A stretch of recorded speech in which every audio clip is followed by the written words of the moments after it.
Hey, everybody, it's Charles Hoskinson. Can everybody hear me all right? Make sure the gain is up on my mic.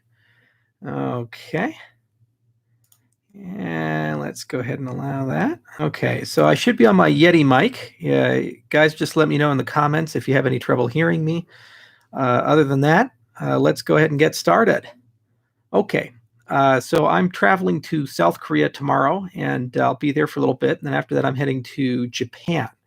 So as traveling is hard and internet is sparse at times, I figured I'd do an AMA for you guys before I run off to somewhere far, far away, and it's not clear when and how I would be able to do another one of these AMAs. But I really do enjoy them. I love the questions that I get. And actually, I get asked a lot of questions out of band. So I mentioned in the title bonus questions. So there's a few questions that people have pre-asked that I'd like to go ahead and address first. And actually, I should answer more than just Cardano related questions or IOHK related questions. There's some lifestyle questions and questions about me. And I figured it'd be kind of fun to go into a little bit of that. Okay, so the first question comes from a user in Germany who asked about how do I run a company, travel hundreds of days a year, and deal with all the stress? What's the lifestyle like? What's a day in the life of Charles? And I had to think about how to answer that question for a little bit, but I thought it'd be kind of a little fun.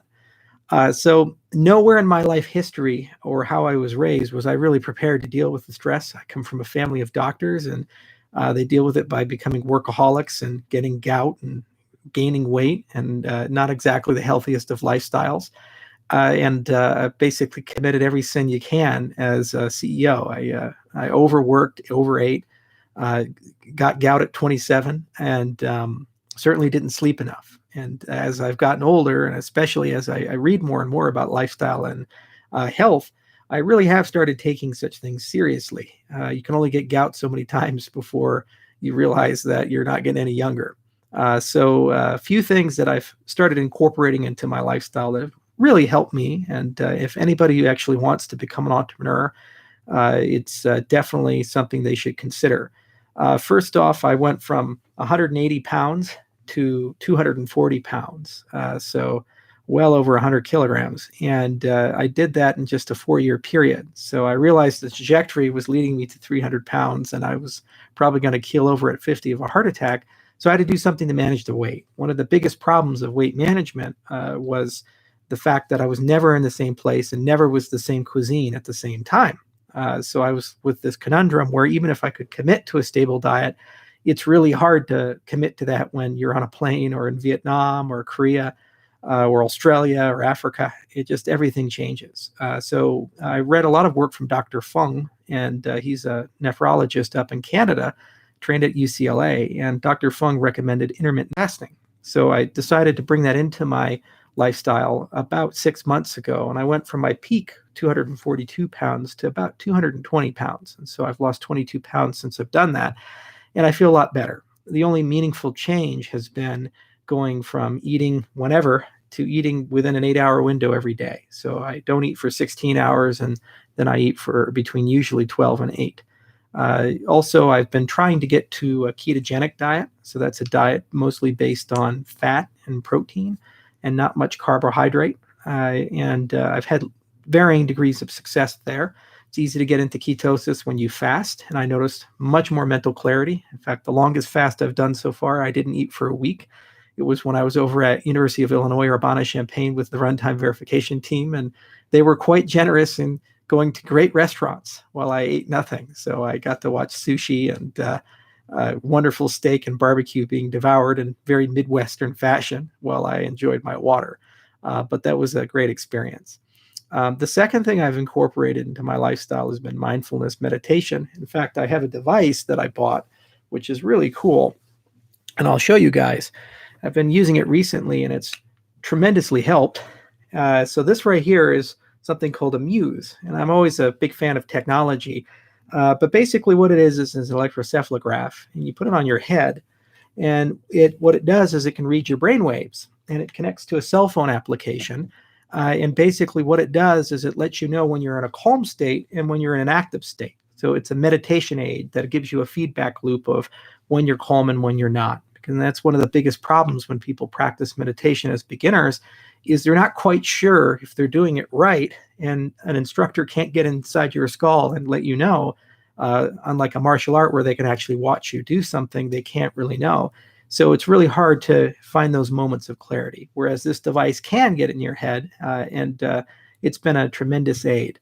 The other thing I've tried doing recently is isolation tanks. It's called flotation therapy. So you just go into a pitch black, completely soundless tank, and you float in salt water that's denser than the water in the Dead Sea for 60 to 90 minutes. And you basically reach this beautiful state of calm.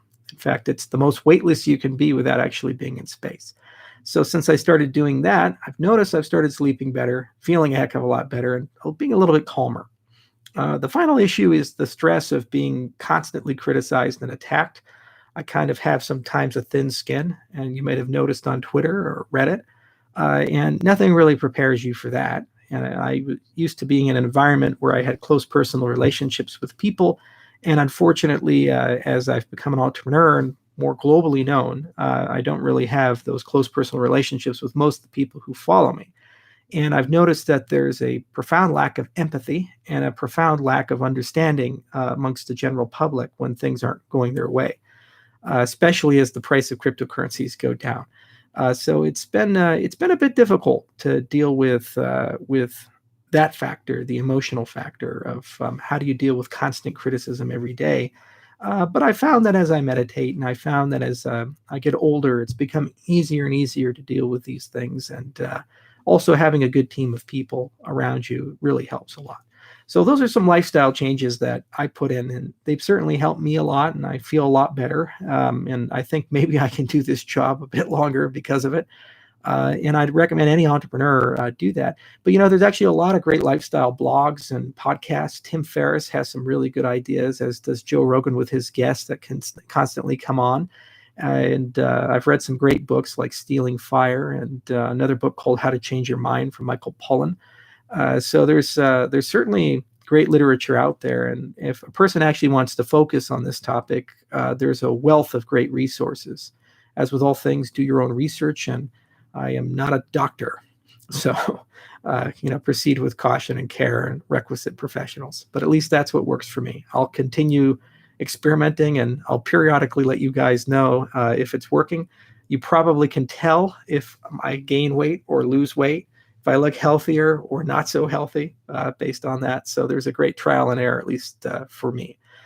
Final point, I found, especially doing a lot of research and talking to a lot of doctors, that there's just a tremendous amount of good research saying that if you get your gut right, it helps you. I suffer from acid reflux and a few food allergies here and there. And I've noticed when I take probiotics and prebiotics, and I try very diligently to get my microbiome where it's at, I feel a heck of a lot better, and especially mentally a heck of a lot better. So there's some books like The Good Gut and Grain Brain from Dr. Perlmutter and others that talk about this a lot. And I'd highly encourage anyone who's having health problems, especially immune problems, to maybe spend some time on their immune system, on their microbiome, because that, if at the very least, probably can't hurt you and might actually provide some help. For me, it provided a lot of help, especially given the cuisines I deal with. So that's how I deal with the stress of running a good company. Now, actually, it's kind of an interesting thing. If you look at Elon Musk, one caveat to being an entrepreneur and running a company is it's super important to have people in your organization who can say no to you and can say, maybe you should try something else. If you're king and you live in basically a cult of personality, and you have lots of people that boost you up, you may have lower stress because you think everything's going your way, but you're prone to amplify the mistakes that you make. And if you look at the governance of Tesla, for example, there really aren't many people around Elon who can say no to him or say, maybe you shouldn't have sent that tweet or something like that. The advantage we have at IOHK is I have a co-founder with equal power, Jeremy Wood, both owning the same amount, and his job is to be a professional critic. So a lot of decisions I make at least go through him. And there's a kind of a sounding board there, and we have layers in the company where things take time to percolate. If I really want to do something, I have to push pretty hard to get it done, and there's a lot of pushback. So I'd highly encourage people to create these types of environments because they avoid echo chambers and they really get you into the mindset that you are flawed and you can make mistakes, and your first try is seldom the thing that you end up doing. Okay. So there was another question I got out of the UK, and it's one that I'd like to spend a little bit of time on, and it was about peer review. So there's a perception that peer review slows down the development process, and that in this hyper-competitive cryptocurrency space, that somehow if we involve this process-oriented, very disciplined way of doing things, that we'll somehow miss out on great opportunities, and we'll somehow miss out on our ability to catch ahead and beat the incumbents in the marketplace. And there is a certain degree of truth that in the tech space, if you move too slowly, you're going to get clobbered. But I think it's incredibly important to differentiate the development of software from the development of protocols and scientific endeavors. Protocols don't come along very often. You see the big ones every now and then. You have like the BitTorrents and the TCP/IPs and so forth. And when they come out, they have a profound influence and they end up getting adopted and used. Things like PGP have been around since 1991 and it's still used. I have Mailvelope. A lot of people use it. So you'd have to ask yourself, okay, why should we then constrain the development of something that could be around for decades to the same forcing factors that we would look at with a cell phone application or with a web application? In one case, it's all about market share and it's all about experiences and minimum viable products and getting things out as quickly as possible. And in the other case, it's all about saying, I'm leaving something behind that potentially my grandchildren might actually be using as developers. And if I screw it up, every mistake I make, they're going to have to live with because of legacy reasons and momentum and so forth. So we differentiate between those two aspects at IOHK. On the software side, we have not done a great job at moving as quickly as we need to move. And we're constantly vigilant of that. We have competing teams and occasionally some get ahead of the others. And that gives us a lot of lessons on how we need to refactor and reform our processes. And it's a big focus of ours for the second half of the year is to ask ourselves, how do we write faster, more collaborative, more open software in a more agile way? And this is part practice, part of science, part opinion, part objective. And there's a lot of do's and don'ts there. But on the science side, on the protocol development side, really you start with a great team. And that team is composed of people who've been doing that for a long time. And they've made big mistakes. And they've seen big mistakes. And they're real good at literature review. And they're real good at borrowing from their competitors and from other teams. And then you build in checkpoints that allow you to review if what you're doing is correct or not, or if you've actually solved the problem or not. And there's many types of checkpoints. There is the peer review checkpoint, there's the formal specification checkpoint, there's the prototyping checkpoint, and there's actual deployment in industry checkpoint, and then viewing what competing protocols can accomplish. So as with all things, it's really hard to build a team that can move quickly when you have to move in a very methodical way. And we've been inspired from companies like Microsoft Research and from DARPA and other think tanks about how to actually move quickly.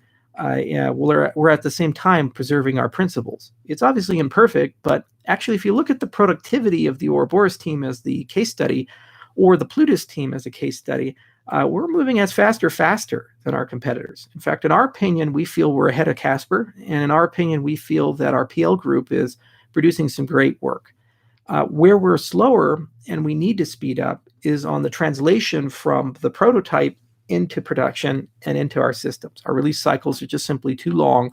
Our QA process simply takes too long, and we have some project and product management failures there that we will focus on and will overcome. But reality is that we're a relatively new company, and a lot of these things have never been done before and quite in the way we've done it. We operate in 16 countries. We're very decentralized, and there's a price to that. And you have to kind of learn a methodology that can work in these new types of environments. We don't have the luxury of a really tightly focused Silicon Valley startup.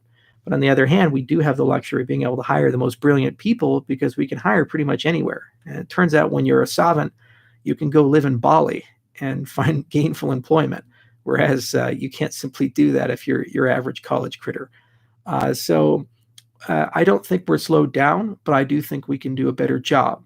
The other thing is that I don't think there's as much of a rush as people realize. As we see with the contraction of the marketplace, as I mentioned in my prior video, the market is coming back to a normalcy, coming back to rationality. You cannot go from $250 Bitcoin to $20,000 Bitcoin, where the foundations, the fundamentals of the space haven't materially changed too much, and then have an expectation that that's a stable equilibrium.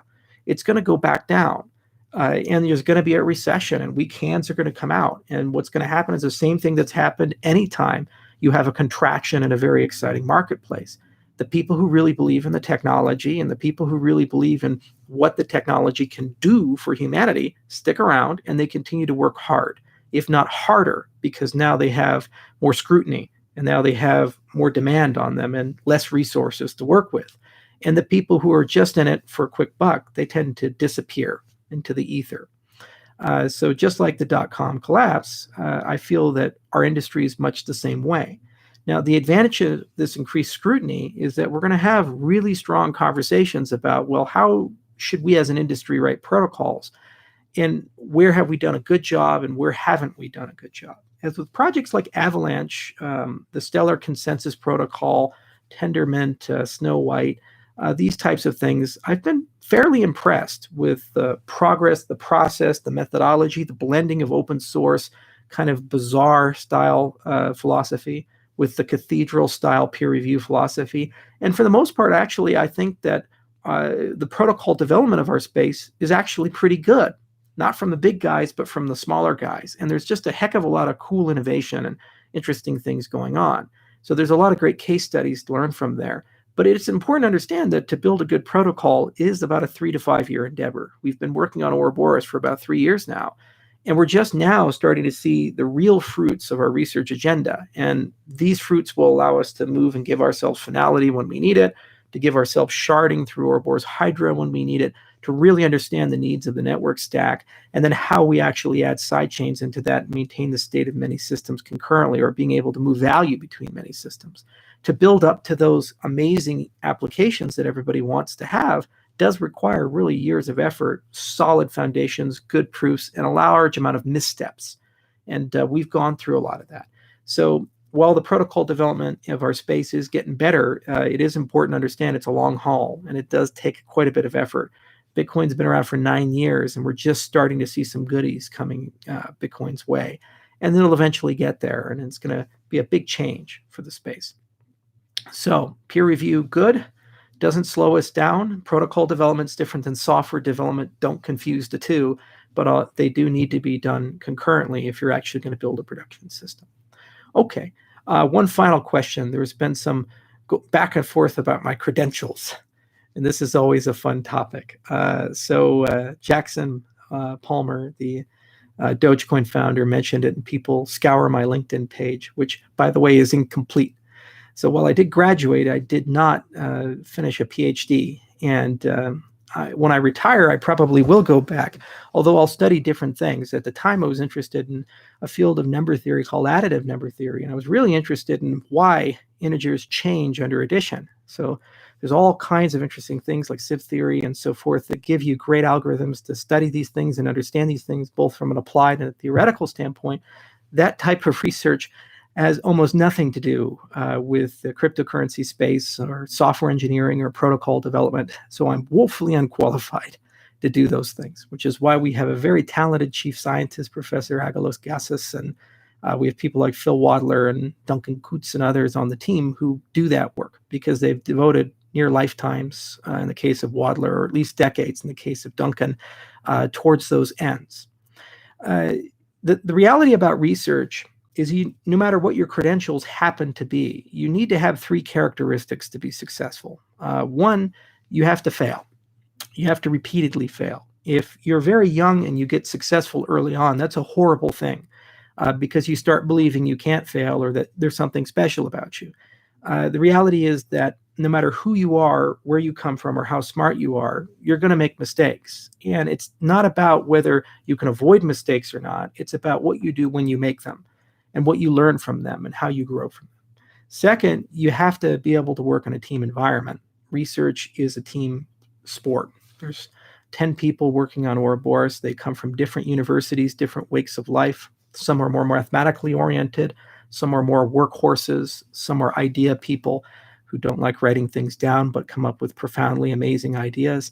But you need that team, and you need that team to actually work together. And third, you need to be able to shamelessly borrow from your competitors because they come up with brilliant ideas too, in some cases much better ones than you. So that's credential free, and you don't really need credentials to get there and to do that.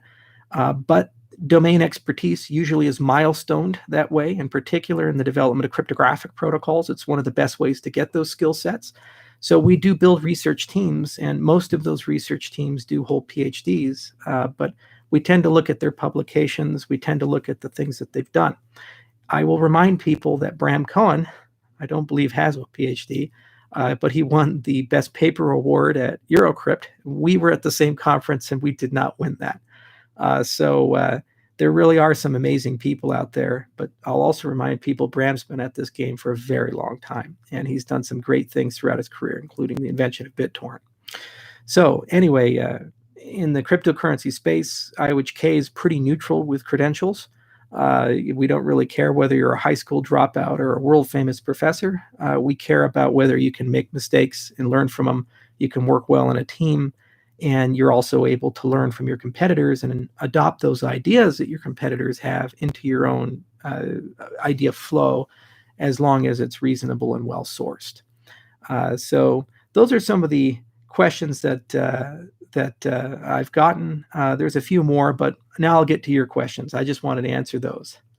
So I haven't been paying attention to chat at all. So I'll take a look at from the very beginning.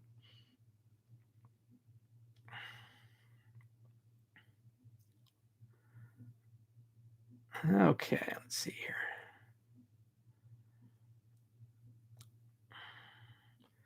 All right, Charles, on Reddit, people have been talking about the actual function of ADA token. Can you please elaborate? Okay, so ADA as a token, it serves many different features. So it has the traditional legacy cryptocurrency features that Bitcoin encumbers, which is it's a store of value, and you can use it as a means of exchange. And it's easy to teleport around the world. So that's a baseload thing. And as you gain more population and more utility around it as a payment system, like, for example, if gaming and gambling came in or other such things came in, that in itself would justify a very large capitalization and a large user base.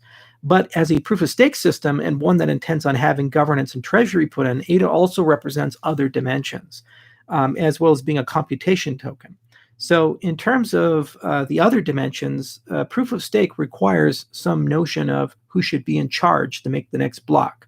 So there's many ways to hold these elections, but the consensus with most proof of stake architects is this idea of saying your chance of winning is somehow connected to the amount of tokens you have. Ouroboros is no different. We follow a protocol called Follow the Satoshi for the original Ouroboros, and we have some slight variations of that for other versions. But the basic concept is if you have 25% of the supply, 25% of the time, you ought to be elected or have the right to delegate that to someone else to make the next block. And ideally, you would care about making that block because you own money in the system. And if you don't, system's value goes down. So that's the assumption that goes into proof of stake. Whether you like that assumption or not, that's where endogenous consensus comes from. So that's the core of the system in that respect. But then there's also this idea of having a treasury. And in 2019 and 2020, that's an idea we're going to very rigorously pursue.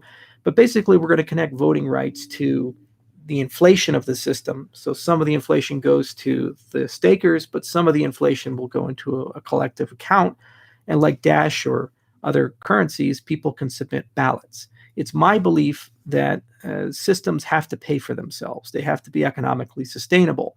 And if you embed a decentralized funding, almost like an NSF or a DARPA, into a cryptocurrency, it bodes very well for diversity of thought and diversity of projects. There's a lot of projects, like, for example, Raiden or others, which it doesn't make sense to me to have a token or to do an ICO, but they provide tremendous value to the protocol. And it's really a shame when you tell people your only two options are to do something unnecessary for something to function and put a toll into it because that's what you do to get funding, or to live in a patronage model where you have to go find a rich lord, and that lord is going to take care of you and give you some money, because then you're subject to the golden rule. He who has the gold makes the rules. So a treasury system is kind of that nice third option where you say, hey, I and my team have these brilliant ideas that can add value to the ecosystem, whether those be marketing ideas, infrastructure ideas, payment systems, credit card integration, whatever it might be, or it could be technology. And we have time and materials, we have costs to do these things. So here's a grant proposal. Can the community vote on that? Second, it gets people more engaged in the direction, philosophy, and focus of the platform. When you own Bitcoin, Bitcoin just does its own thing. It's its own protocol. You really aren't, as a Bitcoin holder, no matter how much you have, deeply engaged in the governance of the system, unless you choose to be, and you have to put a lot of effort to do that, and it's very controversial. Whereas if you actually have voting rights connected to that, then you'll see these funding proposals come up, and then you have to ask yourself, well, what do I think? Where do I want to go? Where should this system go? Is this guy who wants to put 1,000 ATMs throughout Africa, is that more valuable to the growth adoption of Cardano than the person who wants to create a Coursera class, or the person who wants to do core development work, or some firm that wants to do an Elixir client, or somebody who wants to do all of this software tooling for better smart contracts? So you kind of have to ask yourself, well, with this finite pool of resources, where should we as a community invest those resources to get the best adoption and return? And the great part about having that conversation, whether you win it or lose it, is that you're engaged, and it gives the meetup groups something to talk about. It gives everybody who's in the ecosystem something to talk about. And because it's going to be a liquid democracy system, you can eventually even have elections and basically have delegates, and people come in and say, I really trust Bob, or I really trust Alice, and I like her, or I like him, and that person reflects my viewpoints and opinions, and that person's going to go and care and get these things done. So if we have any hope of moving from the patronage model, or the beneficent dictator model, or the he who has the gold model, or the grace and goodwill of people's hearts model, and moving into a self-sustaining model, treasury is the way to go. And you need voting rights. Connecting it to the amount of tokens you have is another logical starting point. There are things that can go wrong there. And plutocracy is not necessarily the best government. So you have to think carefully long-term about how do you ameliorate that. So it's the first step in many. Finally, there's also this idea of computational fuel, which is what Ethereum pioneered. Basically, pay to play. You put some tokens in, there's gas costs to do things, and there's a nice model there, and it provides a great way of creating a price point for certain types of utilities that the network can provide. So outside of it just being a means of exchange and a store of value, these are the other dimensions that you can have. As a final point, as we move into 2019, we're going to start ratifying our Cardano improvement proposal process, and we're going to put voting systems in for people to vote on different SIPs as we start getting into more controversial things, like how should we do quantum immunity for the system, or should we harden the privacy primitives in the system, with the understanding that this is probably going to start reducing liquidity, in particular in jurisdictions where hardened privacy primitives are less than welcome on centralized exchanges. And these are decisions I shouldn't unilaterally make, or the Cardano Foundation shouldn't make. These are ultimately decisions that the community should make. Your amount of tokens should be connected to those types of decisions. So ADA represents many different things. And when you build things on top, ADA will represent even more than what I thought it is. But it's a pretty diverse token. Okay. Is Holochain a competition to Cardano? Holochain is kind of like a decentralized dApp framework. And it's got kind of an interesting idea. That and Avalanche and Hashgraph and these other guys are kind of talking about this concept of, I keep local private consensus, my own local state of things. It's almost like Git, where you have your version of reality and Bob has his version of reality. And then there's some way that through a hash chain or something, you can reconcile that. So they throw on a DHT, and then they have to have an immune system, and then there's specific logic for each person's application. And actually, I think Holochain and Avalanche and these other things really focus more on, I'd say, probably the IoT space, or the space where you're talking about frameworks of frameworks, as opposed to a particular cryptocurrency competitor.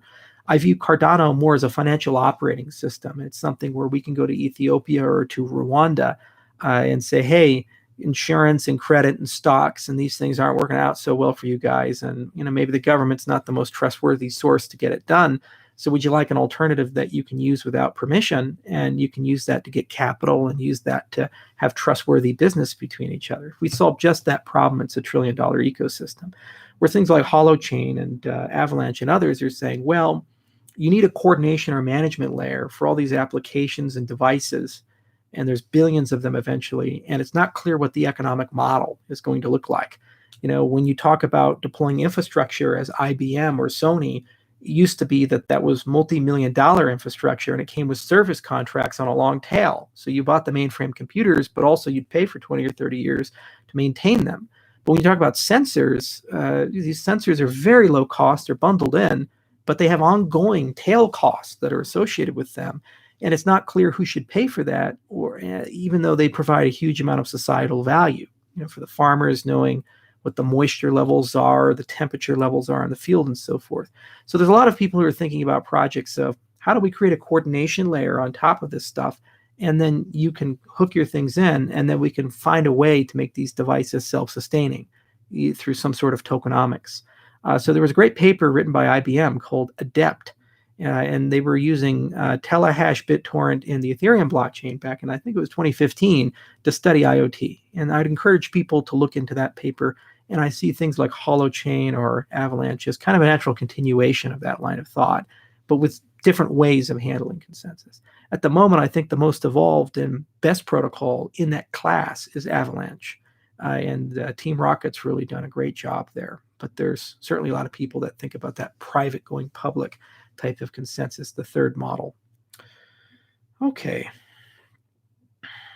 Let's see what else we have here.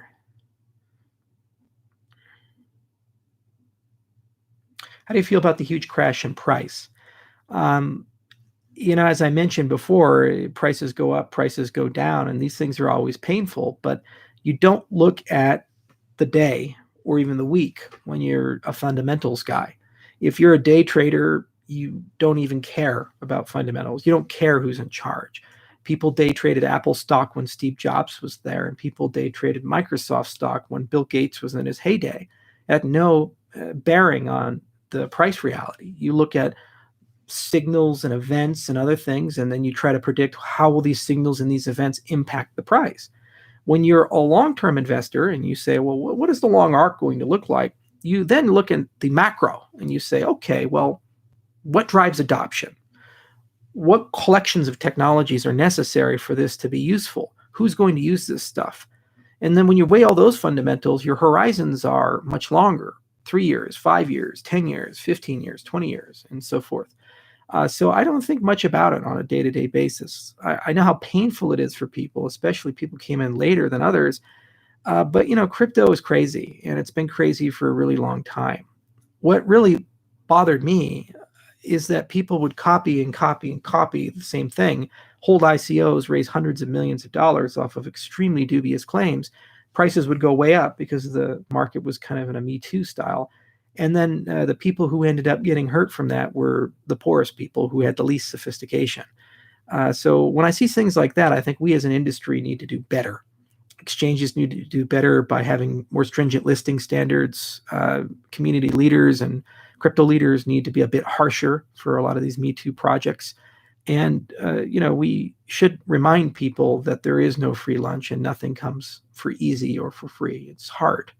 And it takes time and vision and effort for things to grow. So I don't think too much about it, but, it is something we're all forced to contend with. Just because the price goes down doesn't mean people are horrible and people are scammers or bad actors. And I fully empathize and understand why people get upset and angry. But remember, you haven't lost anything unless you sell. Okay, let's see what else we got here.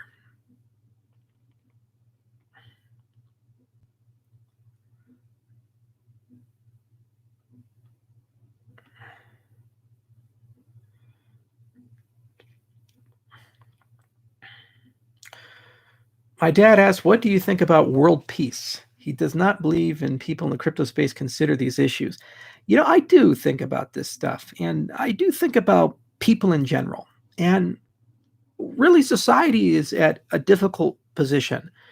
human race lived in a very hierarchical, tribal way, and there was a privileged class for the longest time: the kings, the popes, the presidents, the generals, basically the top people, and they got to see the board. And everybody else had their little chunk of reality and their paradigm, and they lived within that, and society was stable within that state, assuming that globalism doesn't occur, people don't travel too much, people don't mix too much, and people don't ask too many questions. And then somewhere along the way, we had the Enlightenment. People started asking questions, and those control structures that eroded. Then there was some foundational questions about the governance structures. So we ripped all the government structures up, and the kings went away. And then we said, well, maybe democracy is interesting. And other people said, well, no, totalitarianism is interesting, or communism is interesting. And it leaked its way in. And then we had another vigorous debate and world wars. And then the internet came out. And all of a sudden, we took what the Enlightenment had started, and the printing press had started, and we put it on the fastest acceleration in human history. And over an arc of time, we got to a point where no matter where you're born, you could have access to more rich and verified information than a king in a prior time. There's never been a time in human history where that's the case. The problem is that our mental tools, our cognitive tools, and the way we think, the way we act are products of Darwinism.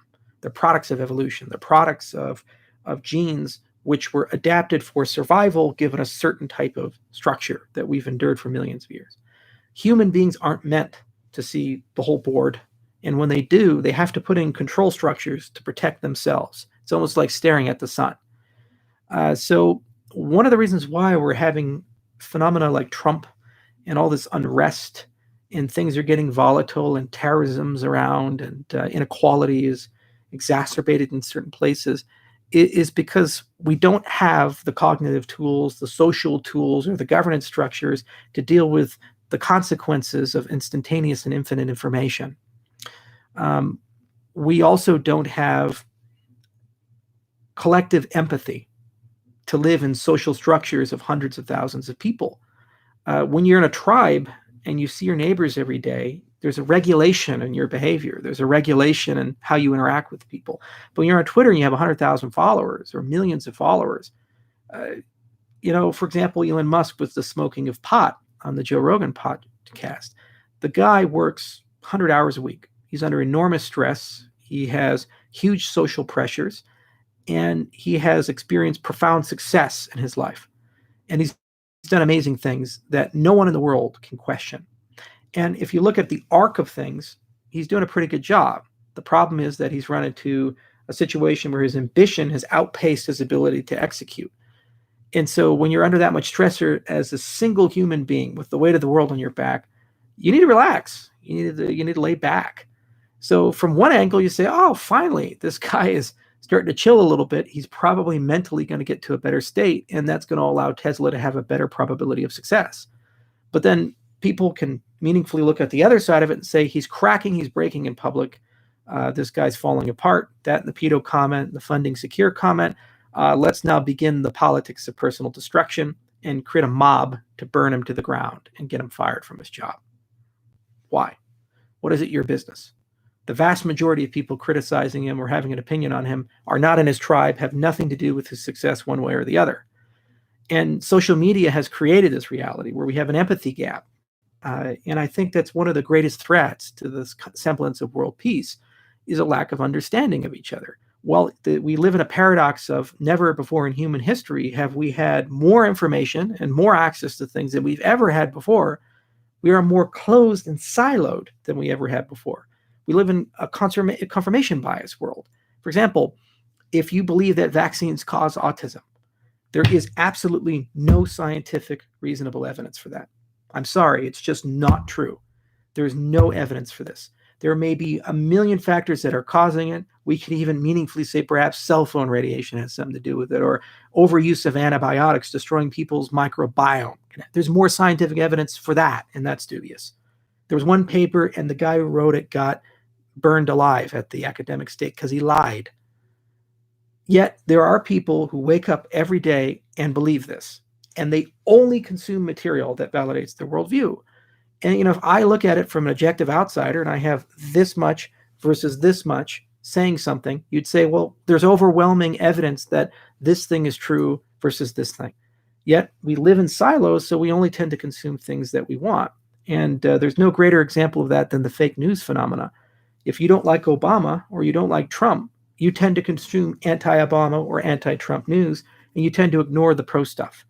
Now, add these modern tools together, and people get more and more and more entrenched in their ideology.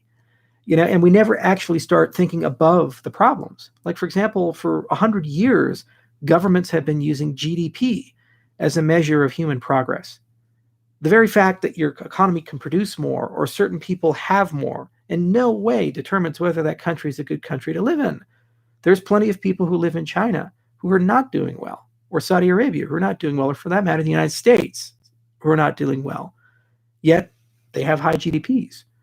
So there's other measurements like HDI, for example, that are a bit more egalitarian, and they have a bit more representative sample of perhaps the quality of life for people. Why aren't we talking about adopting better metrics? Because the old metrics are politically convenient to push.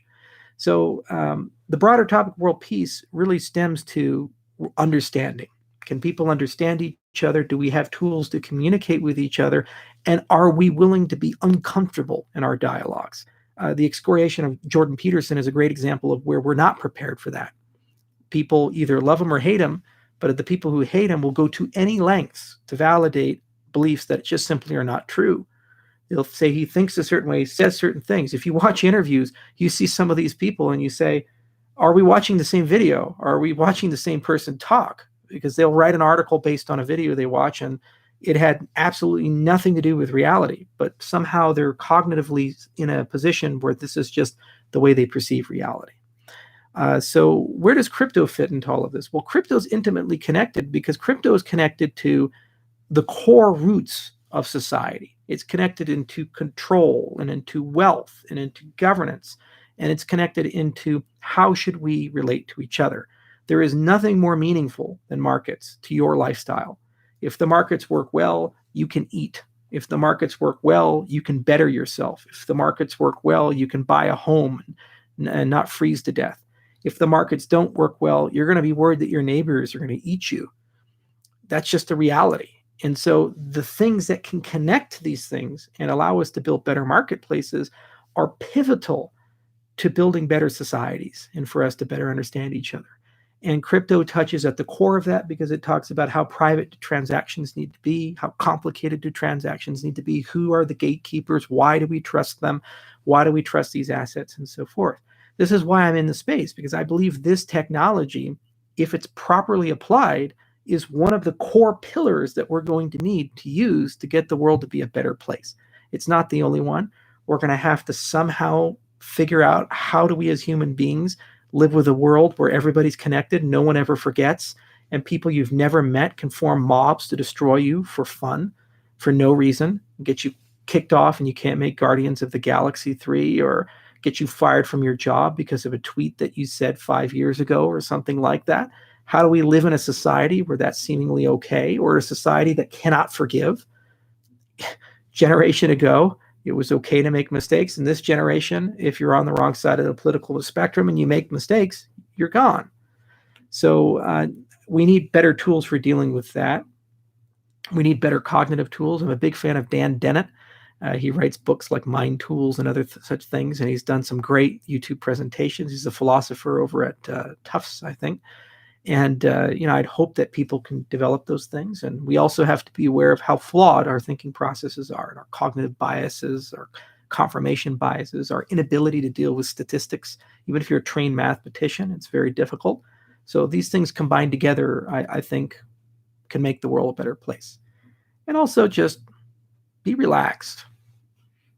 Okay. Let's see what else we got here.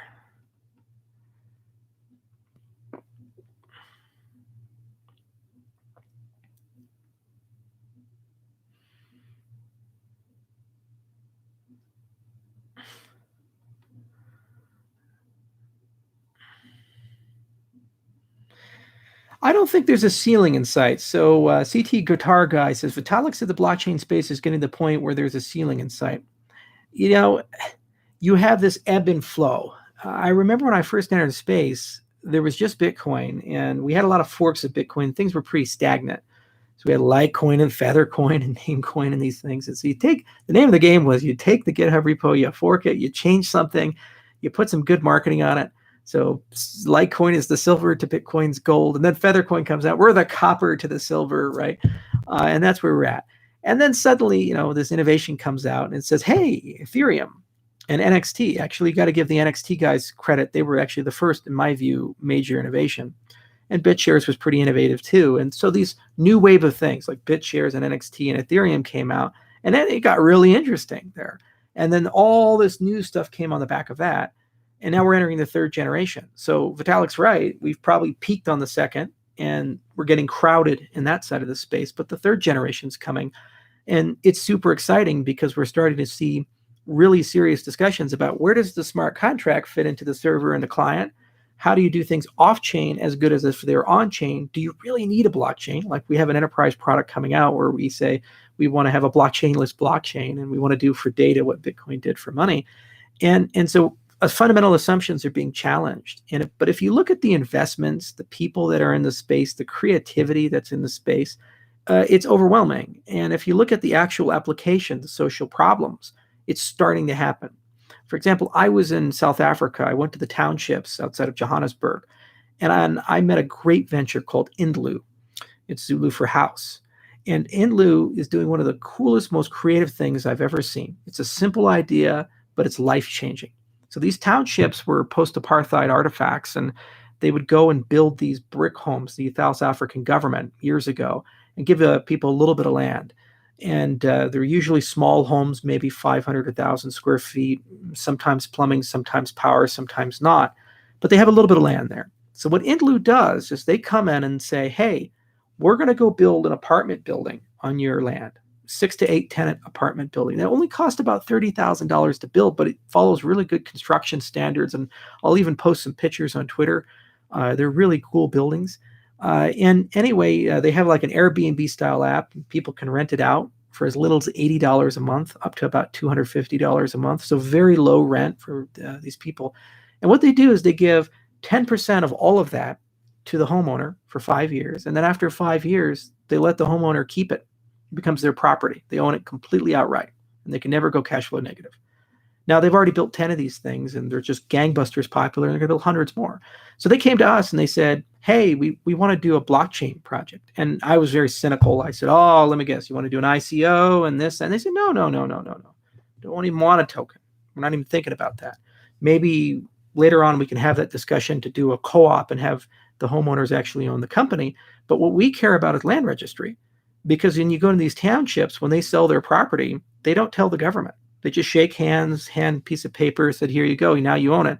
So if you're actually trying to reconstruct history, sometimes you have to go 10 years ago and through oral tradition, say who bought what from where, and you have to rebuild the whole registry. The government doesn't know what's going on, doesn't care. So they said, could we build a blockchain-based registration system? Credentials. Some of these townships have over 30% unemployment, 30%. And all the time when you're building something, people come up to you and they say, hey, I'm a plumber, or I'm a mason, or I'm an electrician, or I'm just a laborer. I'd like to do some work for you. And you say, prove it. And they say, well, I don't really have a credentials. I don't have a degree. I don't have any certificate, but I've done it for 10 years. So they said, could we build an identity management system and build a credentialing system? So when people work on these projects, we can have a reputation system and know which local masons are good and which local plumbers are good and so forth.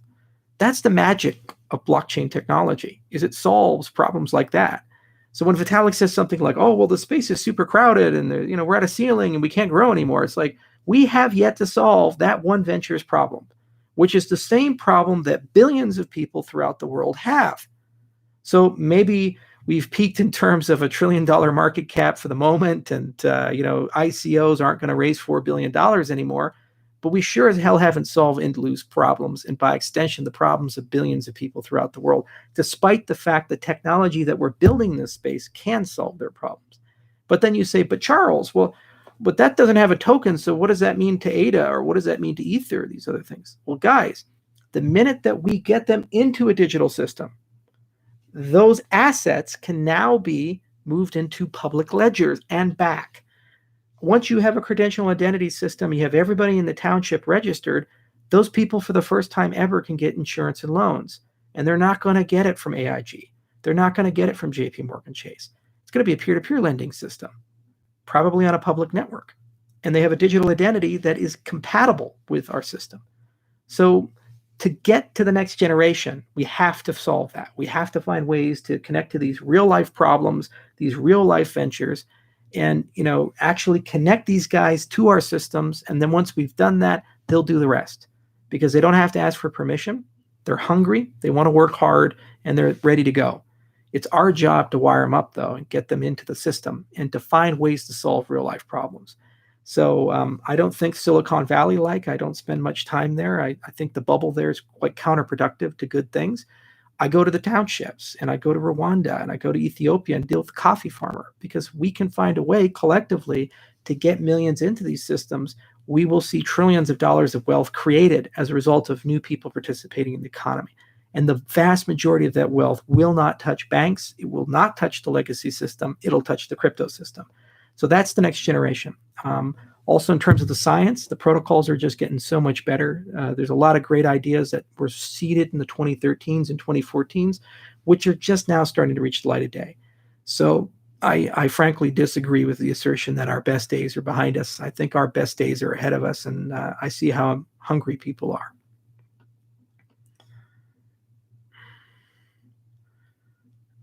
Okay.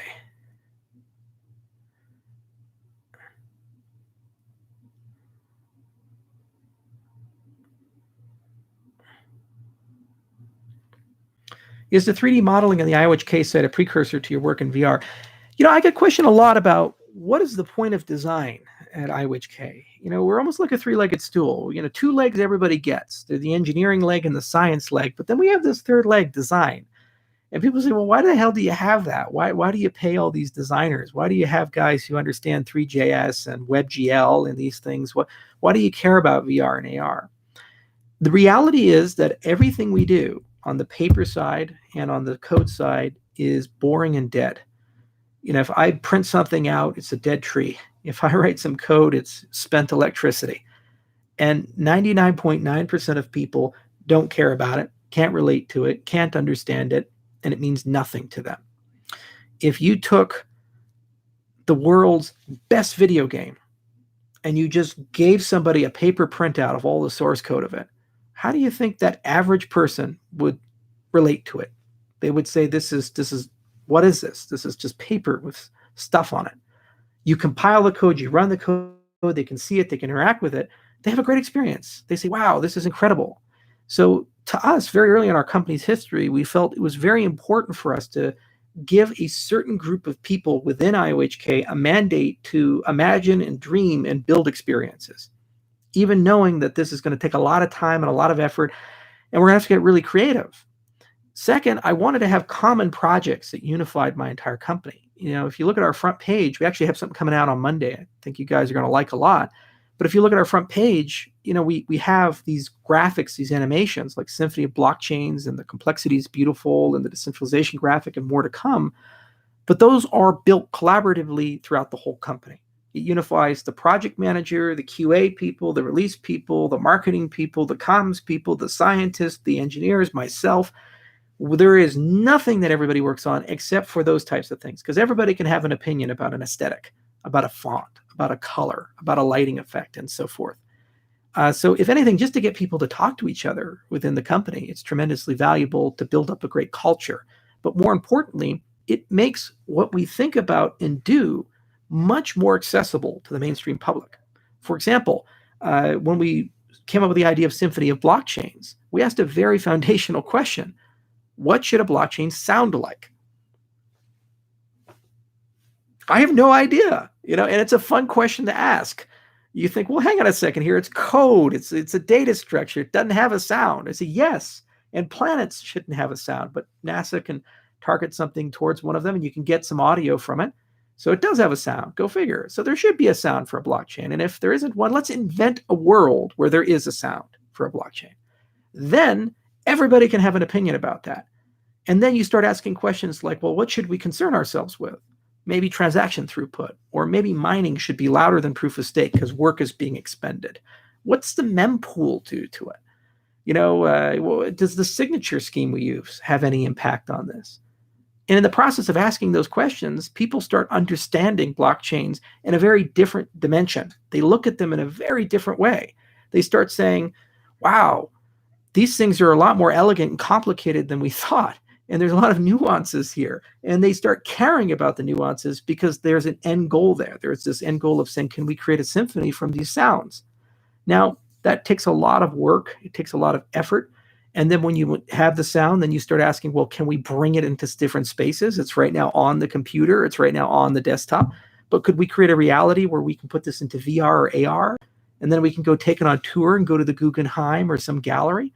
And then suddenly a group of people, 50, 60 years old, who look at Picassos and Van Goghs every day, who don't give a shit about our space, are now looking at our space as if it's the most amazing thing they've ever seen. That brings new people in, and it gives people better ideas. And they start asking questions about, well, why are you doing that? And then sometimes you say, I don't know. And in the process of saying that, you learn something. And then you go back to the drawing board and say, God, there's something we never thought about.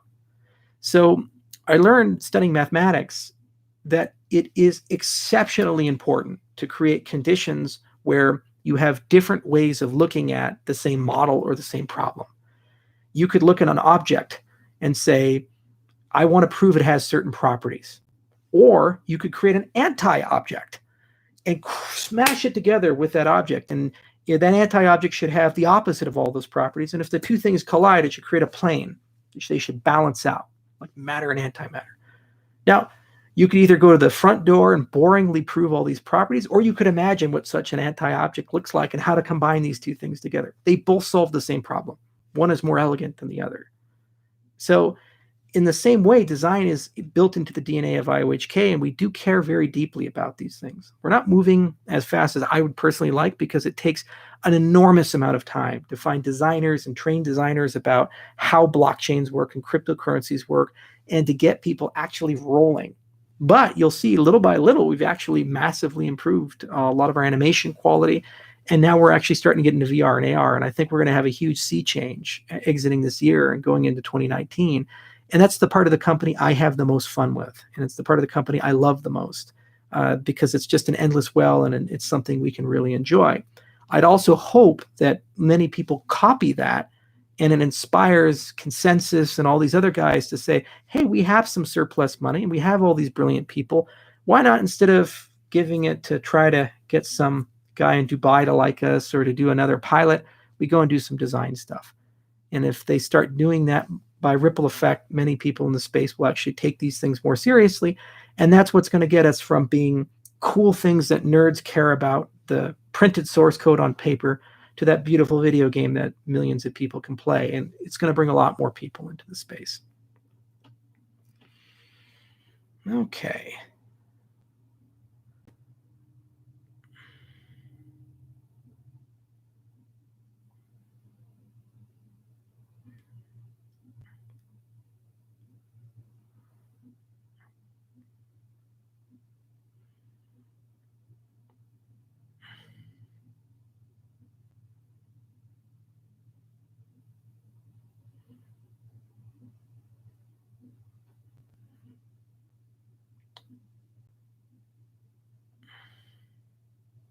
Will there be a coin burn for ADA?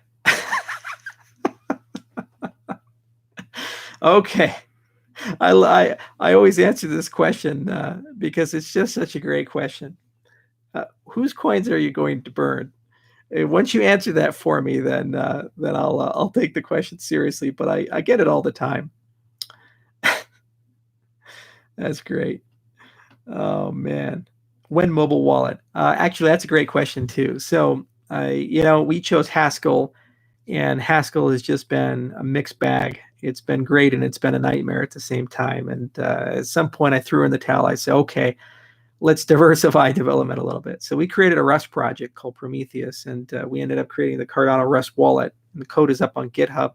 And the first product of that was Icarus, which gave us a Chrome extension. And now that's being built up by Emergo for Yoroi. Now, the reality of this Rust code base is that it has all the batteries included for a mobile client. So if you wanted to take it and use it as the heart of a mobile client, you can.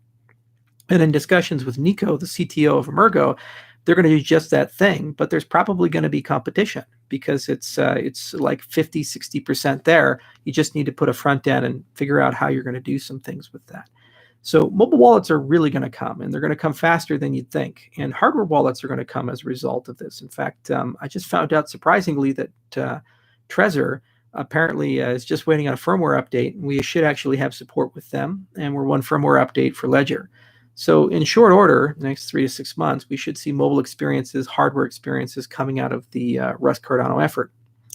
Now, Haskell's still our core, and we're still doing a lot of work there, and we've learned a lot as a company for it, but sure is difficult ecosystem to write code in, especially when you talk about interoperability. Rust is just so damn portable. It works on everything, and it's really easy to get it to work with WebAssembly or on mobile devices.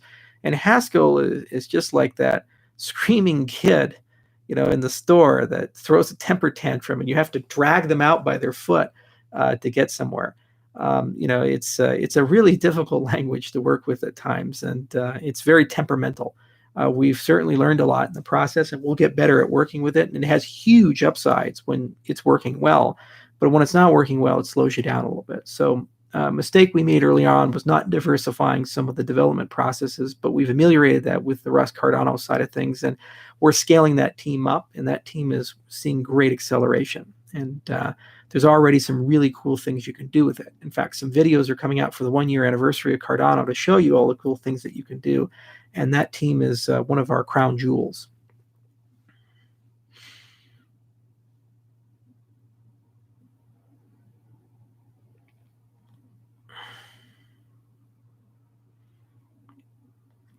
How can you make sure exchanges are excluded from staking? Is it possible technically? So technically, no, but it can be enforced by you, the user. So early on when we said, hey, hang on a second here, our security assumption is if you own it, you care about it. There's a class of users who own it but don't care about it, and those are exchanges and cloud wallets. So if you take your ADA or your Ether or your EOS or whatever the hell your token happens to be, and you give that token to a third party, and that token carries within it, at that address, certain rights, what you have done is you've transferred the token rights to that third party, even if they're a custodian, meaning that you still have legal ownership of the asset and can recall it. The protocol has no native way of differentiating between you and that other user. Now, you can dream up all kinds of things like, well, maybe we can put these in a smart contract, or maybe we can have like 2 keys and you retain the staking rights, but then they have it or something. But the easiest way of solving it, and there's Occam's razor, simplicity is usually the best way of doing things. The best answer is just to create separate addresses. So you have one address structure for everyday accounts. That's what Daedalus will generate, and when you send it from A to B, you have that. And then you have another address structure called an exchange address, and you make them cosmetically different so people can visually see the differences between them. And that address is omitted from stake rights. So what happens is if you have 100 ADA in the system, that's all the ADA you have. If you have 10 ADA, you'd normally say, okay, I have a 10% chance of being elected to do something. Well, if you send that over to an exchange address, let's say that 10 ADA, now there's just 90 in circulation. So that 10 ADA is as if it doesn't exist until it comes back to a regular address. Because as a blockchain, you can track these types of things, and you as a user know when you're sending stuff to an exchange address. So what we can do is go to exchanges and say, here's the APIs for this, here's how you generate them, and here's how you do account management with them. And then the users can self-regulate and say, hang on a second here, why am I not sending funds to an exchange address? If I'm not doing that, that means the exchange can mint with my money. That's not good. Do I get money for that? Or they can offer their users an option like, we'll delegate to the pool of your choice and give you some of the profits from that or something like that. So that's step one. Step two is creating a carrot for exchange addresses to be used. And so we've batted around a lot of ideas, like, for example, transaction reversals within a window of time. So you can create 2 keys as an exchange address. You can have a spending key and a recall key. And what you can do is you say, if you sign with both, you have instant settlement. So as if you spent from a normal address. But if you instead just spend with one, the spending key, you can build into the system the ability to reverse that transaction within a window of time, say K, maybe 12 hours or something like that. Now, why would you want to do that? Because if you're an exchange, the vast majority of the hacks that occur you detect within the first 12 to 24 hours. So if you have a reversal, you can reverse it quickly. From the user experience, it means they have slower settlement. So when you pull your money out of the exchange, it doesn't clear until 12 hours, but it gives the exchange time to recover.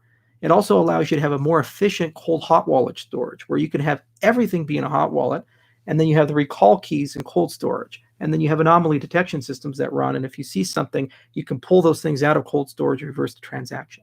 But if the user wants instant settlement, they pay a slightly higher fee and you sign with both keys. You could do something like that with exchange addresses, or even have discussions about things like proof of solvency and so forth. And I think that as we get deeper down that rabbit hole of these types of addresses, we're going to go more and more into those types of requirements in collaboration with exchanges and gathering their wish lists of requirements, which will increase adoption of that address type, which will create more incentive for people to behave appropriately and for those incentive schemes to be what they need to be.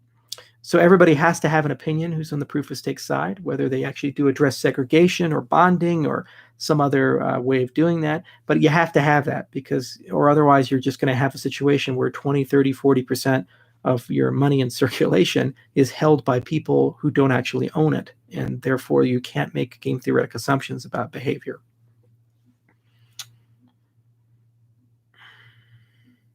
So human readable addresses are another interesting thing. So it's very easy to do human readable addresses in that you can create a namespace where people can take an account, let's say a family of public keys generated from an HD wallet, and they can say, for that family, sequential indexed HD wallet, I'm going to have a lookup table and say that's Charles's address, and I could register such a thing. And you could have a first come, first serve, but you still have to have some form of a root of trust behind that. So one thing we've toyed with is this idea of friends with wallets. So if you look at the social graph and you say, okay, Bob and Alice know each other, and so what Bob and Alice can do is become friends, and Alice can sign Bob's address, and then Bob can sign Alice's address, almost like Web of Trust with PGP. And then once you have that, you can just drop down and say pay to Bob, and you have a nice lookup there. And that can either be blockchain based or it can be out of band. And the wallet can manage that, or you can manage it from the blockchain. And it's part of that metadata story behind addresses. So that's the most obvious way of doing it. And as we move towards considering things like privacy and KYC and AML, especially when we start talking about security tokens and these types of things where such assumptions are made, or non-fungible assets like the ERC 721 standard, it's something we're going to think a lot about. There is another way to do human readable addresses where you can say, well, we can represent addresses as keywords, kind of like the bit 39 standard. The problem is that if you do the math, you have to have a lot of words to replicate the same level of entropy as a normal address. So you have these huge multi-word addresses, like 30, 40, 50 words or something like that. I forget the calculation. We did it a while ago. So that's a less fruitful avenue. I wish math just worked that way, where I could give you 10 keywords and that's my public key, and then you can remember words instead of numbers, and it's cognitively easier for people to do that. So some sort of account-based friend system with a way of registering a family of addresses, a sequential index HD wallet, is probably the best way, in my view, of doing a human readable address. Certainly making addresses shorter, and as we move from random to sequential index HD wallets with Icarus, and we'll backport that into Daedalus, that's definitely a priority for us. But moving beyond that, it's important to be able to say, okay, I want to send money to Charles, I want to send money to Bitstamp, I want to send money to Coinbase, and to have some sort of way of verifying, well, that is actually Coinbase, that is actually Charles, either because I called him and we did that together, or we have some sort of root of trust that we can overlay into the protocol to do that, or a reputation system to give us some sort of certainty. And there's plenty of projects that run around that think about these things, like Uport and others. So it's a fun thing to do, and we're certainly going to get there soon. Can you explain the difference between Plutus, Marlowe, Yella, and the KEVM? Sure. So you can break smart contracts and financial transactions into kind of two worlds. There is the world of I am sending some notion of value between one actor or a group of actors to another actor or to another group of actors. So there's a representation of that value. There's the terms and conditions behind it. There are the events to trigger it. It's called contingent settlement. There's a story about that. And that's a financial contract. Okay. and you can have data feeds that go into it. It can be completely deterministic. It can be non-deterministic. There's all these things. You can have complex event processing going on. It's a big story. So when you think about that, it's really a story about correctness. It's really a story about, is the intent actually reflected in code? It's a story about efficiency of that transaction, settlement time of that transaction, and so forth. That has really nothing to do with this idea of throwing away Amazon or Rackspace or this common notion that we have with dApps. So what we decided to do early on was say, let's differentiate between when I want better finance and when I want to do something a little crazy, like this whole idea of the dApp. And when you do that differentiation, you gain huge efficiencies because you can get much better security, much better certainty, much better guarantees of termination and correctness of behavior when you're dealing with domain-specific languages and more limited capabilities. It's one of the reasons why Satoshi limited Bitcoin script. So Marlowe, and to a certain extent Plutus, is about that notion. That's saying, I want to have very rich financial relationships and transactions between Alice and Bob, or Microsoft and Google, or Goldman Sachs and Chase. I want to have an ability of writing down intent, verifying the intent has been followed, and getting fast settlement and knowing exactly when these things are going to happen and how they're going to happen, and represent assets with arbitrary complexity and different notions of custodianship behind those assets. Then there's a different world, which is, I want to write programs. And there's a triangle for those programs. There's the client, that's what runs on your computer. The server, that's what runs on someone's server or servers, multiple servers, the cloud. And then there's the smart contract, the dApp. It's the triangle. And so what we haven't figured out in the cryptocurrency space is what that triangle needs to look like for us to actually have an innovation. So for example, if you have CryptoKitties, should 100% of that run on Ethereum? Or is it okay for a large chunk of that to run on a server? And maybe we use Ethereum as a verifier and an auditor to make sure that there's a consistent state amongst the users, but the actual game itself is conducted out of band. And there's some notion of eventual settlement, eventual consistency. Okay, so what Yella and KVM are about is about following that model of saying, I need some sort of replicated engine that I can deploy code to, and the code is going to run, and it's going to run in a security model where the output that I get, I have a high degree of certainty to. It's got storage, you got network capacity, you got some computation. It's very expensive to utilize, and it's not meant to replicate the entire application, just a service, whether that be random number generation or that be auditing that some computation's been done correctly, so checking a proof of correctness. There's a big story behind that. And then you take that into that broader triangle, and then you say, okay, what needs to run on a server and what needs to run on my client computer? So that's the dApp model. Now, why Yella? Well, because K and semantic space compilation gives us a path over an arc of time to have the best possible tooling to verify these types of programs are written correctly, and also gives us the greatest chance to have interoperability with the largest set of languages: Java, C++, C, JavaScript, Python, Ruby, Clojure. There are so many programming languages. And when you have this large spectrum of many, many languages, it's really unfortunate that you have to make hard decisions like, well, do I write the compiler for this language or that language? Well, if you have a way of just saying write the semantics in K, you can let those user communities self-support. They just write the semantics once for their language, they register the language on chain, and now everybody has access to it. So if you want Python, you go to the Python community, say, go do this, it takes a few weeks, and then it's here, and you get the advantage of having all this great new tooling. So it's useful for Python itself, not just for cryptocurrencies. So there's a carrot there. And then we all get to use that. And if we ever update the virtual machine to Yellow version 2 or version 3, you don't have to update the compilers because the semantics auto-update with your semantic space compilation. So that's the difference between the two. One is really all about, I want to write better financial transactions and better assets and these types of things. There's a whole family of thought, and that's what Marlowe is all about, and to a certain extent, Plutus. And then the other side of it is all about, I want to have that service in that triangle to do something for my application, which is going to run on your computer, on a server, or maybe even serverless, and it's going to run on a blockchain. And I want to have a rich environment where I can run that, where we can have a meaningful conversation about maximizing the amount of tools and languages that I can use for that. So that's the initial difference between the two. The secondary difference between the two is that they actually are going to run on different ledgers. You see, the advantage of having a two-layer model is not just you have two ledgers. You have unlimited ledgers once you have a two-layer model, because you have a base ledger to act as the conductor, but you can always add another chair for the symphony. You can always add another violinist. You can always go ahead and add another cello if you really want to. So along that same token, it's trivial for me to have KEVM and Yellow running in the same system, and then maybe EOS or maybe something else.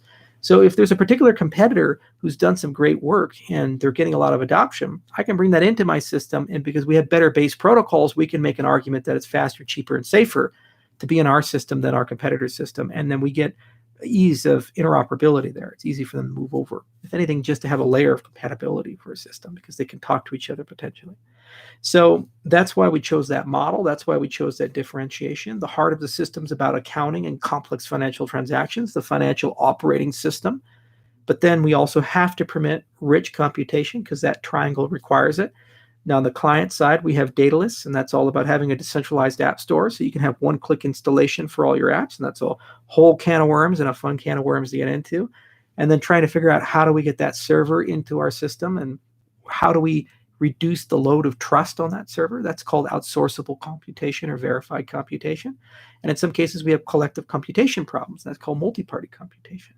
So the other side of Cardano is about thinking more holistically about where, how, when, and who are going to run my applications, and what am I giving up for what I'm gaining, and have a much more nuanced scenario than the replicated computational environment that Ethereum has, which is you add more miners, you get more certainty the calculation was right, but you don't get any performance improvement. It's like having more and more people in the room working on the same math problem. It doesn't make you solve the problem any faster. You just get more certainty that the problem is correct, especially if you have a desired time to finish it, like 20 seconds or something like that. Okay.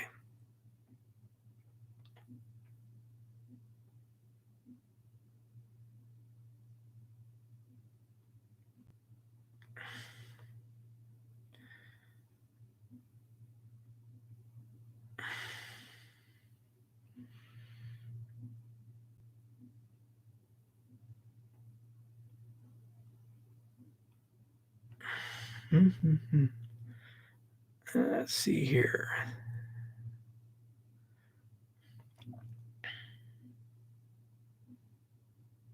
Do giraffes get a neck ache? It's funny. I was in South Africa and we went on safari, and I had this lovely female giraffe that actually followed our safari car all around. And the safari guy, his name was Alex. He said, "Oh, giraffes love potato chips." I said, "Are you sure it's really a good idea to feed it?" It's like, "No, they absolutely love potato chips." And it turns out that giraffes really, really like potato chips, so much so that they're willing to bend their head down and get into the car with it. So I suspect they probably got a neck ache from that. But great experience. Love giraffes. Okay.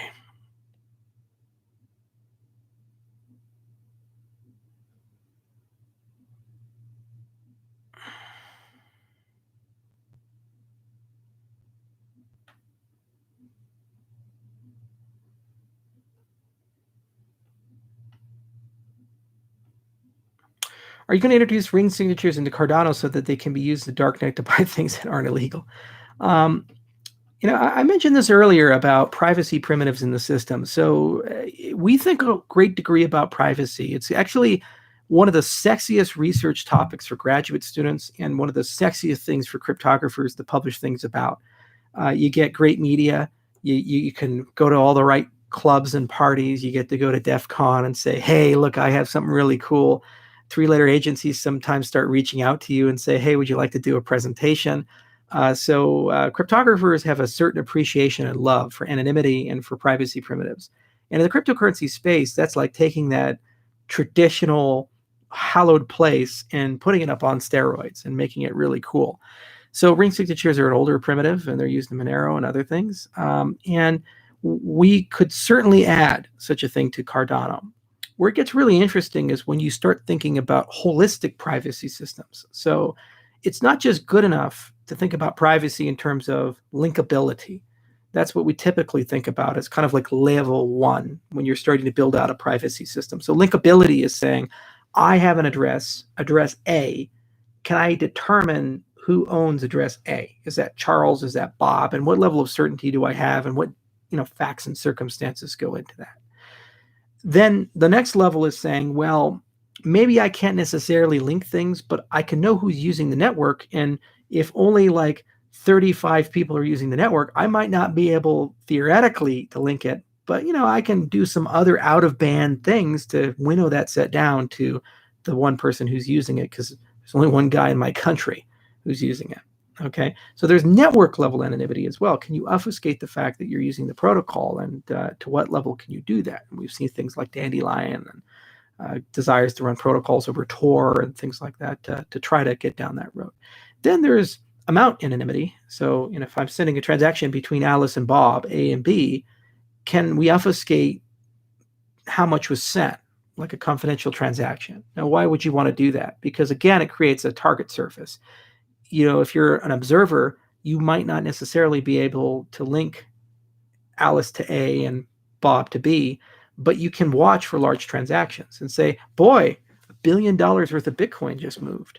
That's probably something interesting. Let's go look into that. And let's do a bunch of forensic analysis around the metadata there to try to understand that.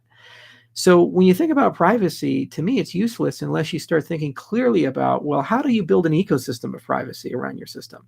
And then there's the environments that these things run in. Your computer is notoriously Swiss cheesed.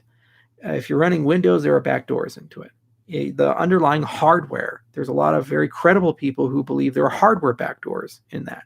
So, you have to ask yourself, who are you trying to anonymize yourself from? From the script kiddie or the professional hacker? It's probably possible to do that with good cryptographic primitives and good conduct. From the state actor, it's probably impossible to do that because it's a rigged game. They have advantages that normal people don't have.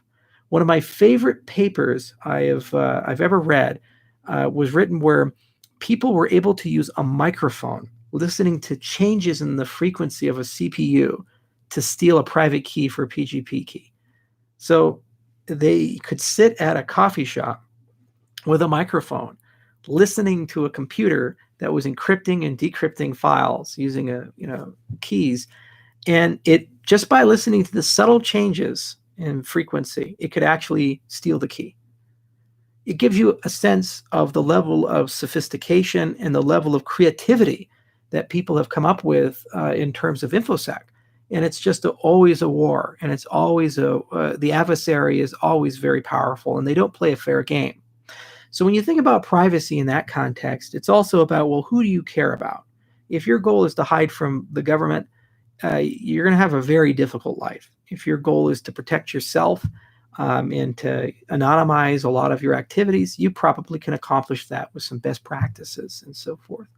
Another thing is access control. So, if you have history, you're probably going to want to know your history because you can't remember everything, especially as your financial life gets more and more complicated and more interdependent on a lot of things. So you have to store that somewhere.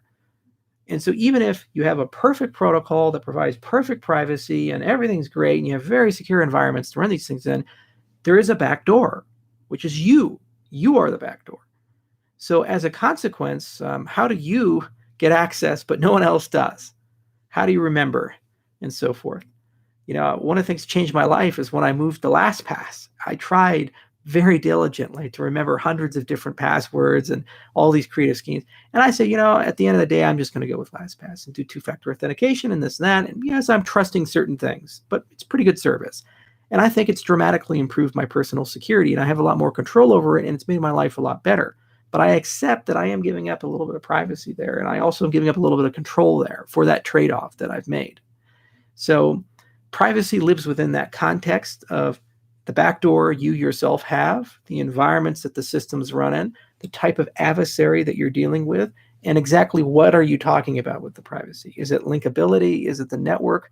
Or is it the amounts? Now, getting to Cardano in particular, this is a very controversial topic because the more private you make a system, you have 70-year-old lawmakers who love questioning Mark Zuckerberg, and they're fun to watch at Senate hearings and things like that, who don't know their head from their ass for any of these things.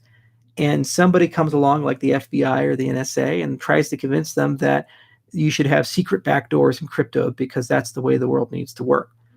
And unfortunately, every now and then those people end up passing laws, or they end up passing regulations, or they end up using soft influence to convince exchanges to delist or banks to blacklist and so forth.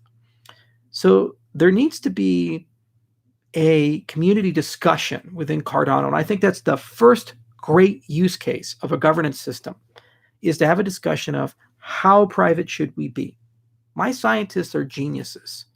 They have long, great careers. They study things like zero-knowledge cryptography, and they sure as hell get privacy. And they've done things for the European Union and all these other guys. They've worked for the military. They've worked for three-letter agencies every now and then. There's a huge diversity in my organization with people who have great track records to think about that whole pie and to build great privacy experiences.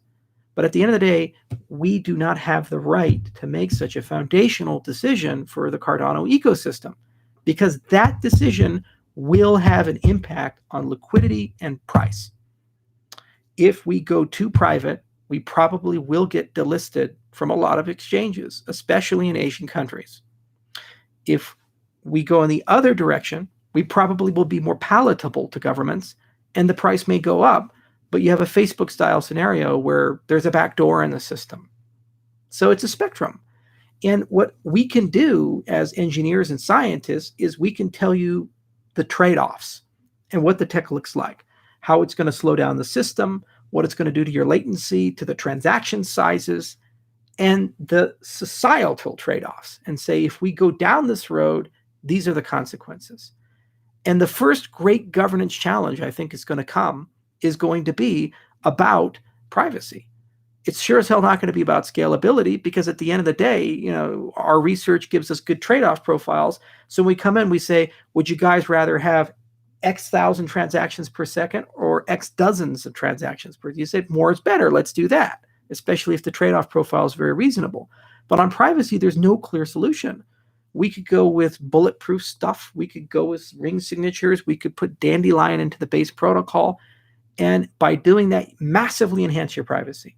We could build special devices where you have plausible deniability, just like TrueCrypt or these other guys, where you can have alternative ways to decrypt things, and so you could appear as if you don't even have the thing installed on your computer.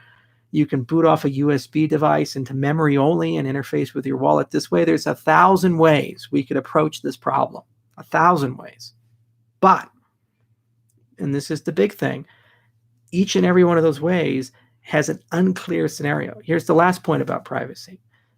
Imagine that you lived in Iraq in 1970, 1975, something like that. And a person comes up to you and says, are you a member of the Ba'ath Party?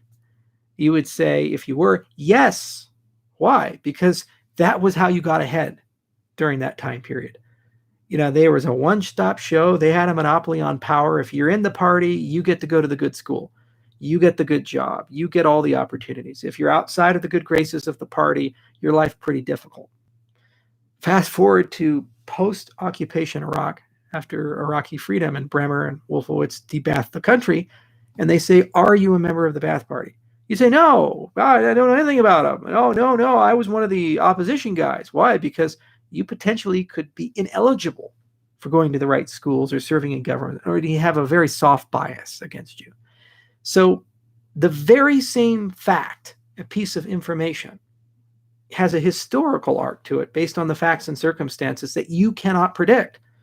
In the beginning, you would say yes and broadcast it everywhere. The more you do it, the higher in the food chain you get. And then later on, it's a liability for you. Same piece of information. And the problem with secrets is once you tell them, everybody knows it. So it's very difficult to know how private things ought to be and who should have access and when should you tell people and so forth. And so it opens up a broader conversation about minimum viable escalation of privacy. There is no greater example of that in the financial world than KYC and AML. For example, Right now, we have a very bad situation. If you run a bank or an exchange, somebody comes to you and says, "Hi, Bitstamp," or "Hi, Bittrex," or "Hi, Shapeshift. I want to do business with you." And they say, "Great, show me your passport or proof of funds or proof of residency. Give me a utility bill." They have to collect that. And it's information that's a liability for them because they hold it. They can't do much with it. And then if they get hacked, they lose it and they get sued or they go out of business from it, or it causes a lot of commercial harm and mistrust. And then the government comes and says you have to weaponize that data against your own customers. So you have to put in anomaly detection systems. And if somebody's doing something that's unusual, you have to file a suspicious activity report. So you take a normal commercial relationship, and now an entity through regulatory fiat, because regulators don't have unlimited power or resources, they delegate it to the financial businesses, are now in a position where they have to spy on their own customer and hold something they have great liability for. Wouldn't it be a better world if you owned your own data and you could take that and put it into a warehouse that you control and only you can see? Then you can invite on a case-by-case basis auditors to come in and attest to the data. Yes, I'm an American citizen. Yes, I'm this age. Yes, I paid my taxes. They can sign that. And then when you want to go do business with Bitstamp, you send the transaction to them. It goes to pending, and they play a game of 21 questions, and they just ask whatever the government tells them to ask. This transaction coming in, where's it origined? U.S. Okay, pull up the U.S. library. For the U.S. library, how many questions we have to ask? What's the age of the person? Where's the location of the person? And do they pay taxes? The IRS sign off on that. And once you get enough yeses, the transaction settles. And that's that. There is no suspicious activity report. There's none of these things. There's no data custodianship. That's a world we could live in within 10 to 15 years, especially if we start building parallel systems like with the Pan-African strategy, where they're just now entering the KYC world and they don't have to adopt a legacy system. And that's a world that could kill the compliance officer in 25 years and save banks a huge amount of money and return them to service-based businesses instead of adversarial businesses that are soft regulators over your conduct and behavior. That's intimate to the privacy question, because we could actually build in nuances to that system.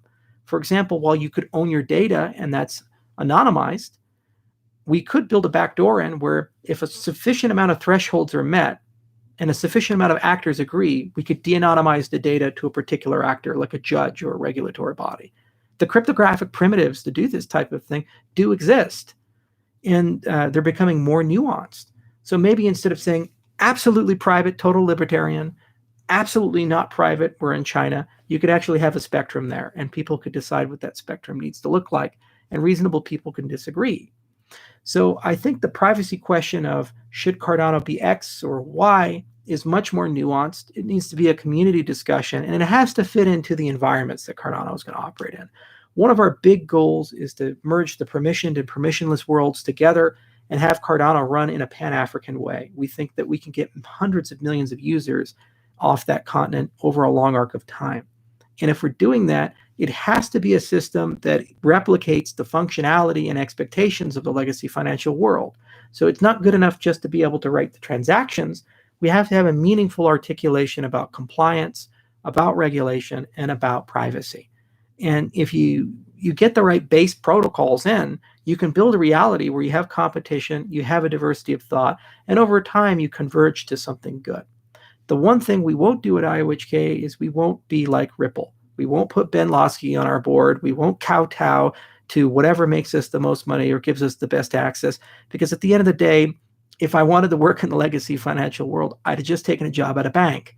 The whole reason we build open protocols and open systems and we oppose things like BitLicense is because that's the 20th century. That's a hierarchical world. That's a bad world. And that's the world that causes 2008. And that's the world that turns banks into spies on their own customers. It's immoral, it's wrong, it's unsustainable, and it will collapse at some point.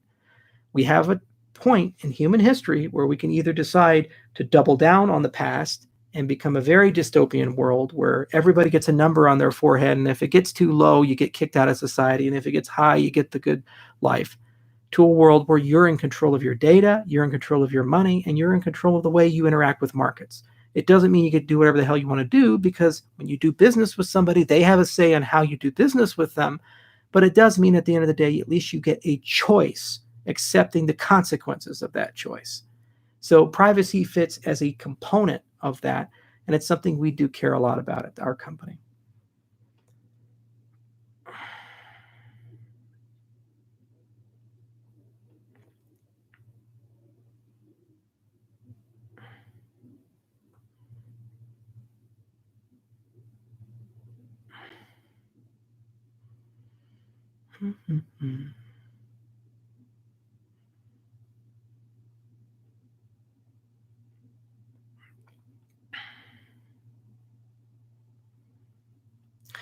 That's a good question. Can anything be done about people who get coin scammed from them and have that transaction reversed?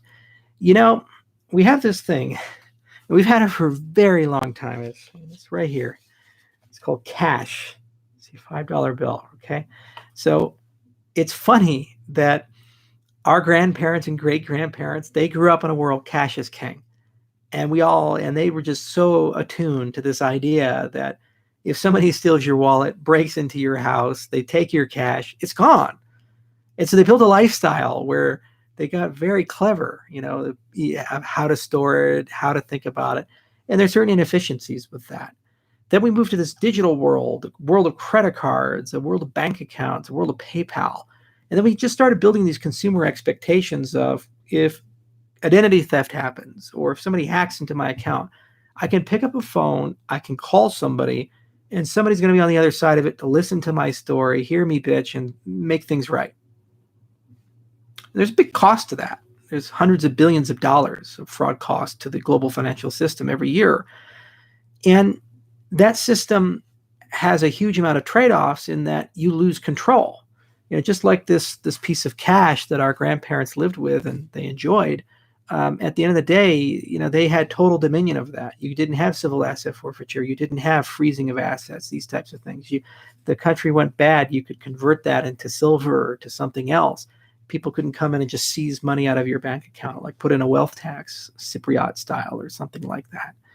So what cryptocurrencies have done is they've effectively taken the rules that our grandparents lived with and they've updated them to live in a digital world. And the problem is, instead of having just the occasional pickpocket who can reach into your pants and take your wallet, you now have a global pickpocket. So you have people everywhere and scammers everywhere. And they're really, really good at trying to separate you from your money. And they're very clever. And they do all kinds of things. I've personally been impacted. For example, I have a cell phone. And hackers got enough social information about me. They called my cell phone company and convinced my cell phone company to convert my SIM to their SIM. So I lost access to my own cell phone from my own cell phone company. And then once they had access to my cell phone, they tried really hard to break into all my accounts. Now, Michael Turpin is a very famous guy in the cryptocurrency space. Not only had this happen to him, he lost millions of dollars from it as a result of that backdoor that AT&T, in his case, did that. So even the best of us can be subject to theft, fraud, scams, and abuse. So the question is, what do we do about it? Well, my view is it's a really bad idea at the protocol level to say, Bob, you're in control. You get to decide right and wrong, who gets their money back, or this committee gets to decide that. It's a bizarre, terrible thing. I think EOS is a great example of that. We already have deciders. There's judges, there's police, there's a judicial branch of every government. Even Mickey Mouse governments like North Korea, they have some notion of a judicial branch. So there's already people who get to say, I'm empowered with deciding whether you get something back or not.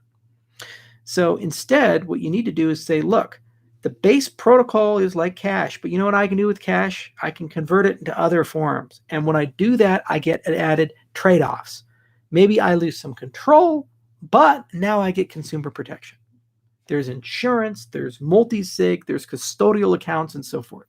So what we ought to do is, instead of saying, can we build a governance system and have 21 people or whoever get down and have to investigate what the hell to do with a global financial system that they're not qualified for and not legally able to actually do, instead of trying to reinvent 2,000 years of human government, let's just instead open it up to the free market and let insurance markets form, custodial markets form, multi-sig solutions form, and so forth. And that'll give you finer grained control. I mentioned the exchange addresses. There's no reason we couldn't open that up. and you could do your own reversals and store your money this way. You could write smart contracts to put custom terms and conditions, and if you don't want to do it, people can template it, create it, and then you can use it to store funds accordingly. And best practices conform. Now, what do you do about scams? Well, that's consumer fraud, and nothing will replace your government's judicial branch. If Bob says, I'm going to give you X, and Bob doesn't do it, you can sue Bob. And if Bob is a real criminal, Bob can go to jail for that. And the rules haven't changed just because we're doing a different mechanism. People stole cars back in 1915. It was a different type of car than the Lamborghini they steal today, but it's the same act. And the justice system is more than capable of dealing with these things. Now, whether it can do it or can't do it is contingent on the rule of law, the society you live in, and the powers you've given that particular branch. So you as a consumer have to self-protect ultimately. So you have to ask yourself, what can I do to have good hygiene, to protect myself from scams? And for the most part, most people aren't falling for the Nigerian prince scam. Most people aren't falling for the person who knocks on your door and says, donate money to the orphans, or these types of things. With the exception of people who lack the cognitive capabilities to take care of themselves. And this is one area where cryptocurrencies have a big failing. My grandfather on my mom's side, he's in his mid-80s, and we've had to work real hard with him to lock down his accounts because he's become a target for scammers. People will call him up and sell him gold coins that really aren't worth very much, or ask him for political donations. And for a long time, he was one of the most savvy people ever. He was a lineman who worked his way up to be a vice president of a cable company and got 19 patents, including one on the cable box. He was a brilliant guy. And he never had a college education, but yet despite that, he was able to retire very well off. But the problem is that he's gotten to the point in his life where he no longer has the ability to handle complex financial decisions. And people know that, they smell it, and they're trying to take advantage of him. So we as the family had to come together and help him out. And a lot of families have to do this for the older and the infirmed.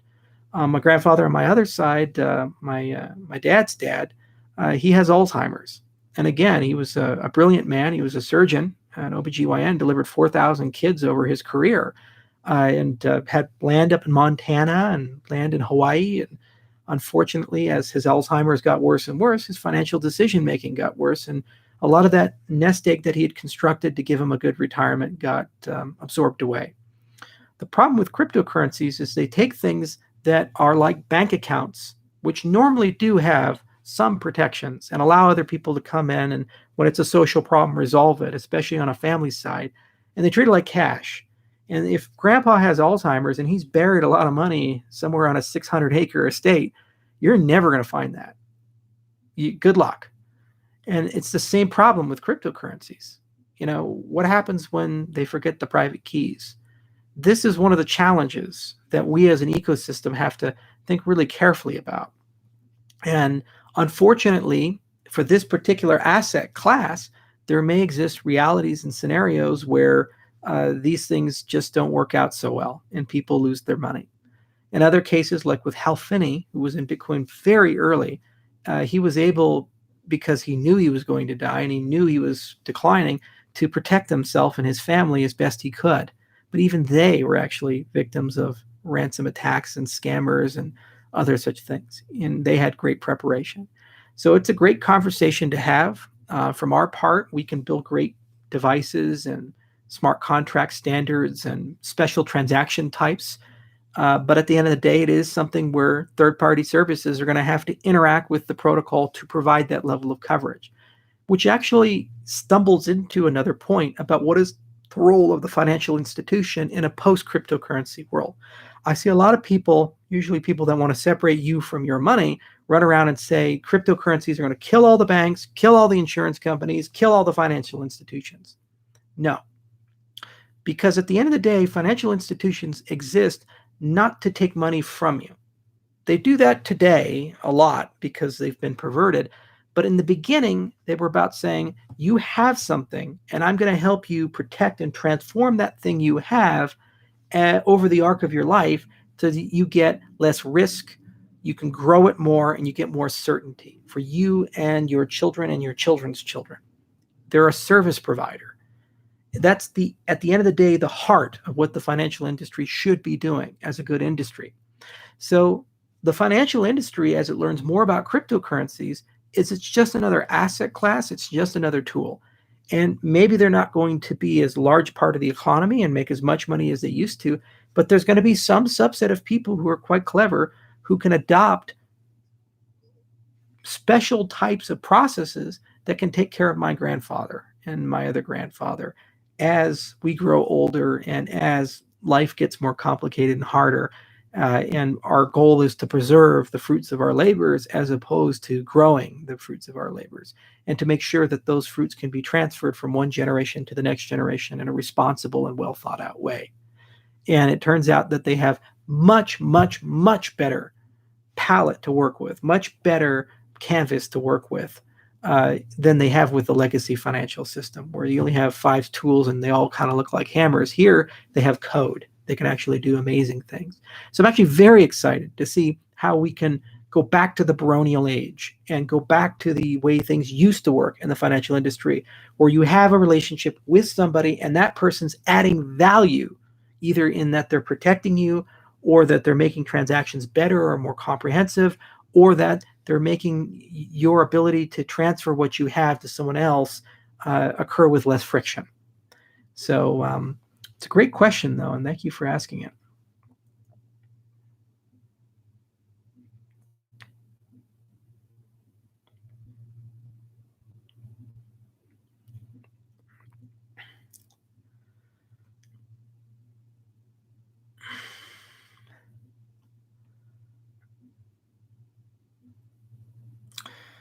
Can AI and ML in the cryptosphere, Cardano specifically?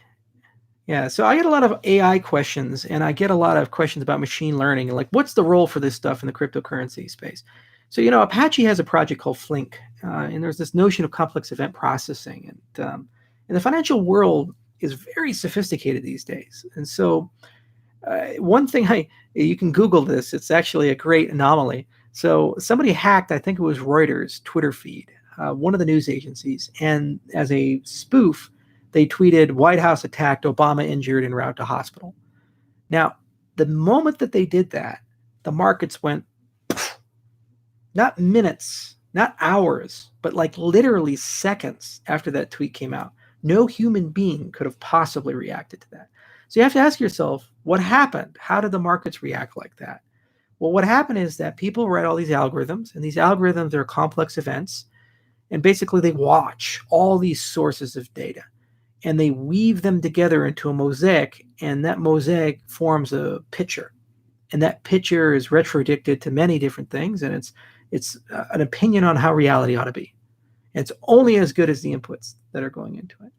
Now, what's so incredibly interesting to the financial industry about the blockchain space is if you look at the historical failures, like, for example, the 2008 financial crisis or the long-term capital crisis, almost always these things come from not having a consolidated data feed, not having a consolidated marketplace or tape, in that some subset of people were doing business in a way that was opaque to the broader community, and that was still somehow connected to the rest of the marketplaces, in that if their business went sour, it would cascade and cause this huge failure in the system. So where AI and ML, I think, fit into the blockchain space is as more and more and more stuff goes from the legacy world into these consolidated tapes, into these universal ledgers that are all transparent to each other. For the first time ever, we're going to have a situation where markets are going to actually have a fair game. It's not the game of, well, Bob happens to be co-located next to the stock exchange and put his servers right inside our servers, and as a result, he can do high-frequency trading and do things on the micro or nanosecond to go ahead and get some statistical arbitrage, but more rather that we're all looking at the same data feeds and they're all kind of coming together and eventually getting consistent. And then AI and ML, they can come in and say, hey, what does all this mean? And what does that tapestry mean? And so forth. So I don't think that those things are going to have a huge impact on the design of blockchains or in some way make our industry better. I think that it's just that those models now have a new input that for the first time ever is more holistic than the way the markets worked before. And that's really exciting. And it's something that I think will give more resilience and stability. And it'll also give policymakers better anchors so that when they look at macro and microprudential policy.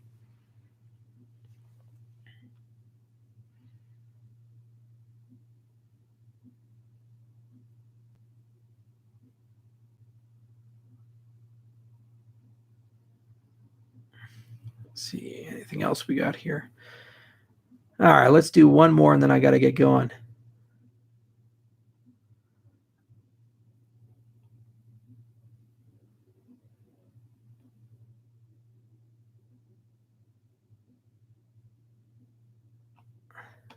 Let's make it a good one.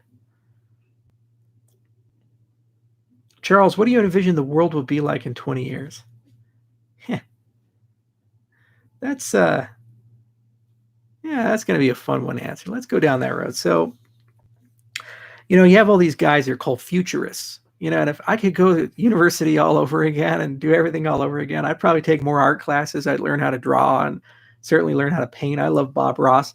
But damn, I had to be a futurist. Go get a PhD in that, man. So it's like, what is your job? It's like, I write books about where we're all going. It's like, what if you're right? It's like, well, I'm a visionary. What if you're not right? Well, you already bought the book. So at least I can feed myself. And there's these guys that write these types of things. I would hope that 20 years from now, the world looks, we could kind of break the world into 3 different buckets. And I would hope that we make progress in those 3 different buckets. One, I would hope that we understand that the way the world works is a product of narratives. It's a product of fictions that we all agree to believe in, like the nature of money. Why is this worth anything? Because we said so. Well, who's we? The U.S. government. Who's the U.S. government? Us, the American people. And we collectively have come together. We could change everything. We could hold a new constitutional convention. We could rename our money Bubuchar. We could do whatever the hell we wanted to do. But collectively, we just came up with this, and that's the way it is. And people believe it's worth products and services, so it gets value, right? Beliefs are very powerful things. They create religions, sometimes good ones, sometimes bad ones. They alter how you live your life, the types of things you eat. For example, somewhere along the way, we started convincing people that high carb, low fat was a good idea. It didn't do anything to our heart disease or our diabetes rate. In fact, quite the opposite. They just kept going up. But Ansel Keys did that. And now we have all this food where we strip out all the fat and we put in tons of sugar to augment the taste. And lo and behold, people can't lose weight and they get fatter and fatter. So narratives can really have a huge impact on people's perception of reality, how they live their life, and what they do. I would hope that people realize that narratives are malleable. And in the next 20 years, we gain better cognitive tools and social tools to be able to alter those narratives in a way that is better for everybody. We produce so much. For example, there's this idea that America's manufacturing days are behind it.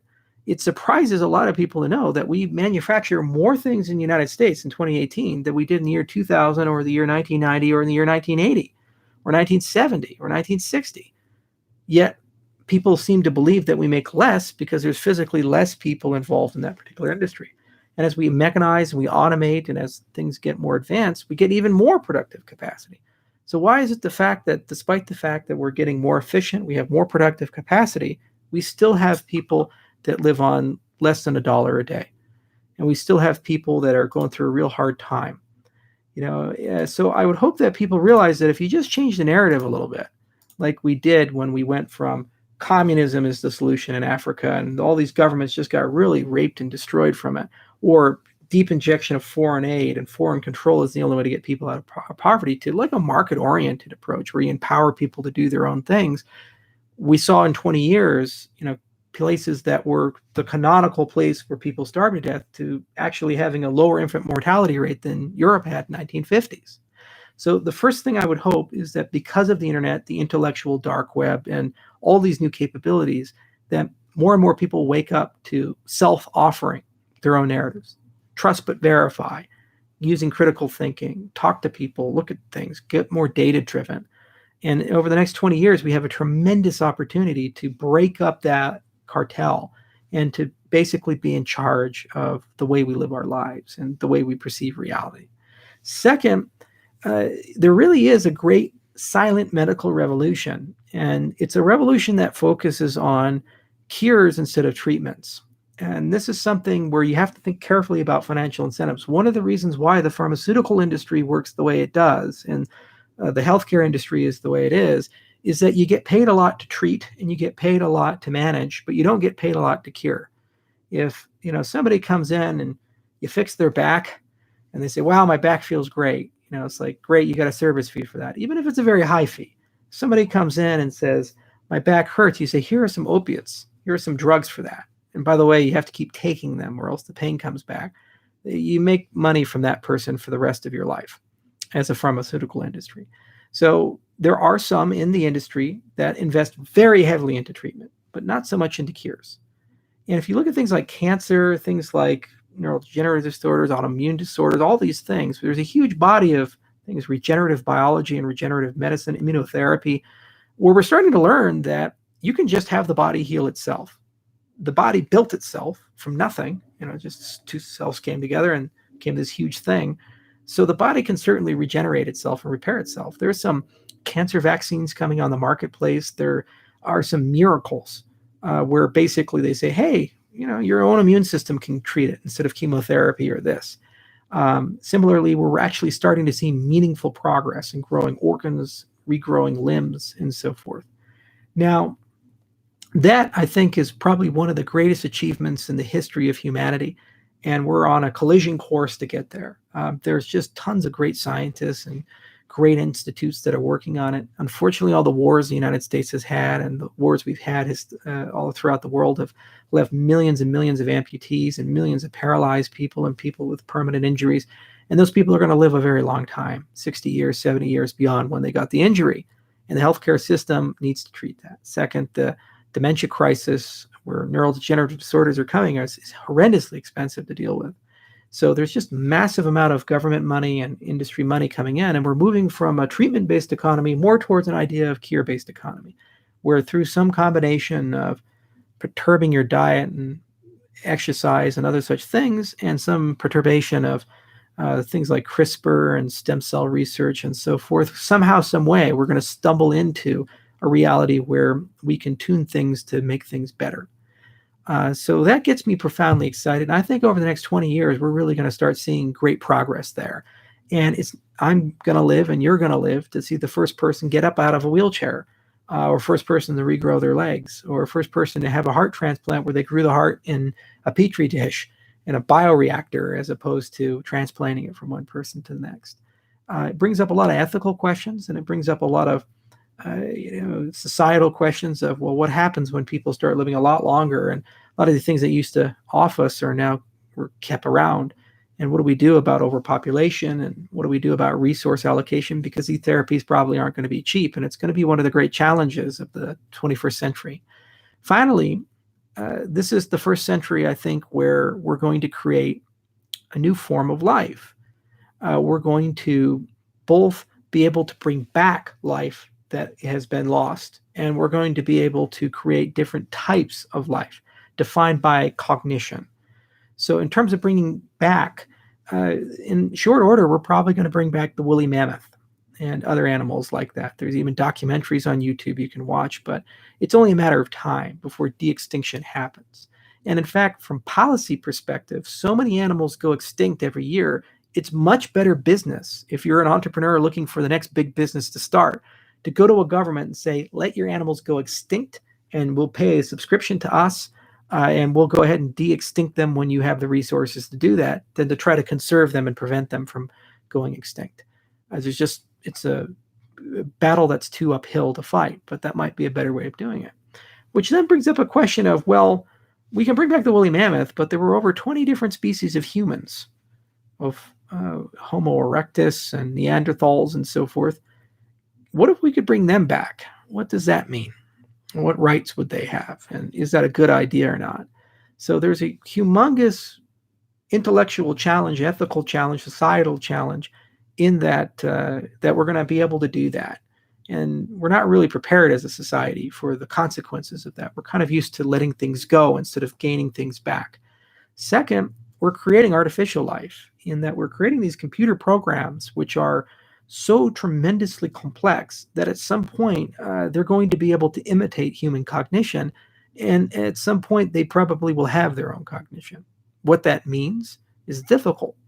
And the problem is that these systems are mirrors. That's the most dangerous part of them.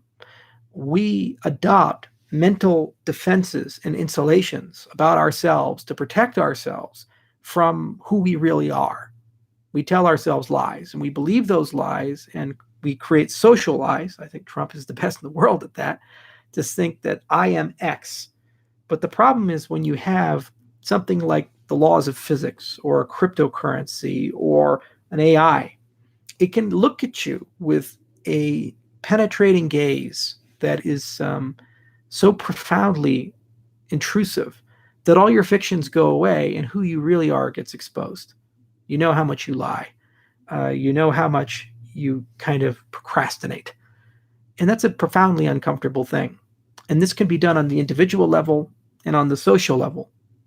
And when you start giving commands to such creatures, to such entities, like let's protect the environment or let's prevent the world from descending into chaos, the reality is the optimal solution may not be a solution that's in the favor of you individually. So then you have to ask yourself, well, how do we address and deal with that? And that's another one of the great challenges of the 21st century, is the creation of life that is a mirror that will show us things we don't want to see. And at some point will be able to evolve at a rate much faster than us. And as a consequence, have capabilities we don't have. Now, if we're smart and humble, we could recognize that this is the greatest tool in human history, in that we've created a living God to give ourselves ideas and force ourselves into modes of cognition that collectively are good for us. We've created the parent we've always wanted to have. If we're dumb, we will use these tools for purposes of war and greed, and we'll lose control of them, and eventually they'll turn on us and destroy us. So the 21st century is really going to be the make or break moment, in my mind, for the human race. We, thanks to the hard work of the people who came before us, now have the paintbrush of reality in our hands. And we get to decide basically whether we're going to extend beyond where we're at as a race and go into the stars and be something grand, or we get to decide whether we erase ourselves from history. The prior generation got close to this with the advent of nuclear weapons, and we got very close to annihilation twice. Once during the Cuban Missile Crisis, where we were literally one key turn away from extinction. And then another time during the 1980s, where an astute colonel recognized that there was a computer failure and that the United States wasn't launching missiles at the Soviet Union, and violated direct orders and violated his training to avoid nuclear Armageddon. We were that close twice to extinction as a species. And now the 21st century is going to give us the potential to do it again, but this time do it in a way that we really don't have a chance to survive. So my hope for the next 20 years is that we recognize that the fictions we have, the narratives that we have, can be rewritten, and we recognize they can be rewritten in a way that gives us a higher probability of embracing these amazing tools, the tools that will allow us to live far longer than any humans have ever lived in history, and the tools that will allow us to understand more about ourselves than we've ever been able to understand before, and to merge with those tools in such a way that we really can get to the next level in our evolution. The dystopian reality is that we might not get there. That's the challenge every generation has. That's why I don't think so much about material things like money or, what cryptocurrency is going to win or so forth, because at the end of the day, it doesn't really matter. It's like saying, well, does Rockefeller, did he really care that Standard Oil was broken up? Okay, his company got broken up and still rich. He's, still relevant. But at the end of the day, he was still subject to the times, to the same frailties that you and me have, the same diseases you and me have, and he still died. And the challenges that we look to in the future are existential in nature. And we each have to do our part collectively, globally, not on the nation state level, but globally, to actually have a meaningful impact on that. So those are the things I think about a lot. And I see cryptocurrencies as a great awakening to start getting people to understand that they actually have control over the narrative of the world. And then once you've gone down that road, you start waking up and realizing that there's more and more and more and more you personally actually have control over. And that you've been told all these lies that you're worthless and meaningless and you can't do anything. Everybody's special in their own regard. And everybody has a choice. That colonel grew up in the Soviet system as a Soviet military officer with the commissars and the gulags. He was born during the time of Stalin. There was no greater system in the world to dehumanize you and tell you you couldn't do something. But then he sat there and said, you know what? It's my call and I'm not going to end the world. And I don't care about the consequences. And you're no different than him. So I would hope over the next 20 years, more and more people awaken to that.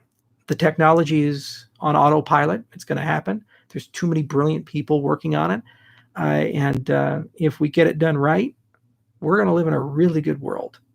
And let's try to make that happen. Anyway, thank you guys so much for listening. This is a bit more philosophical of an AMA, less Cardano related, but I hope you guys enjoyed it. Thank you so much.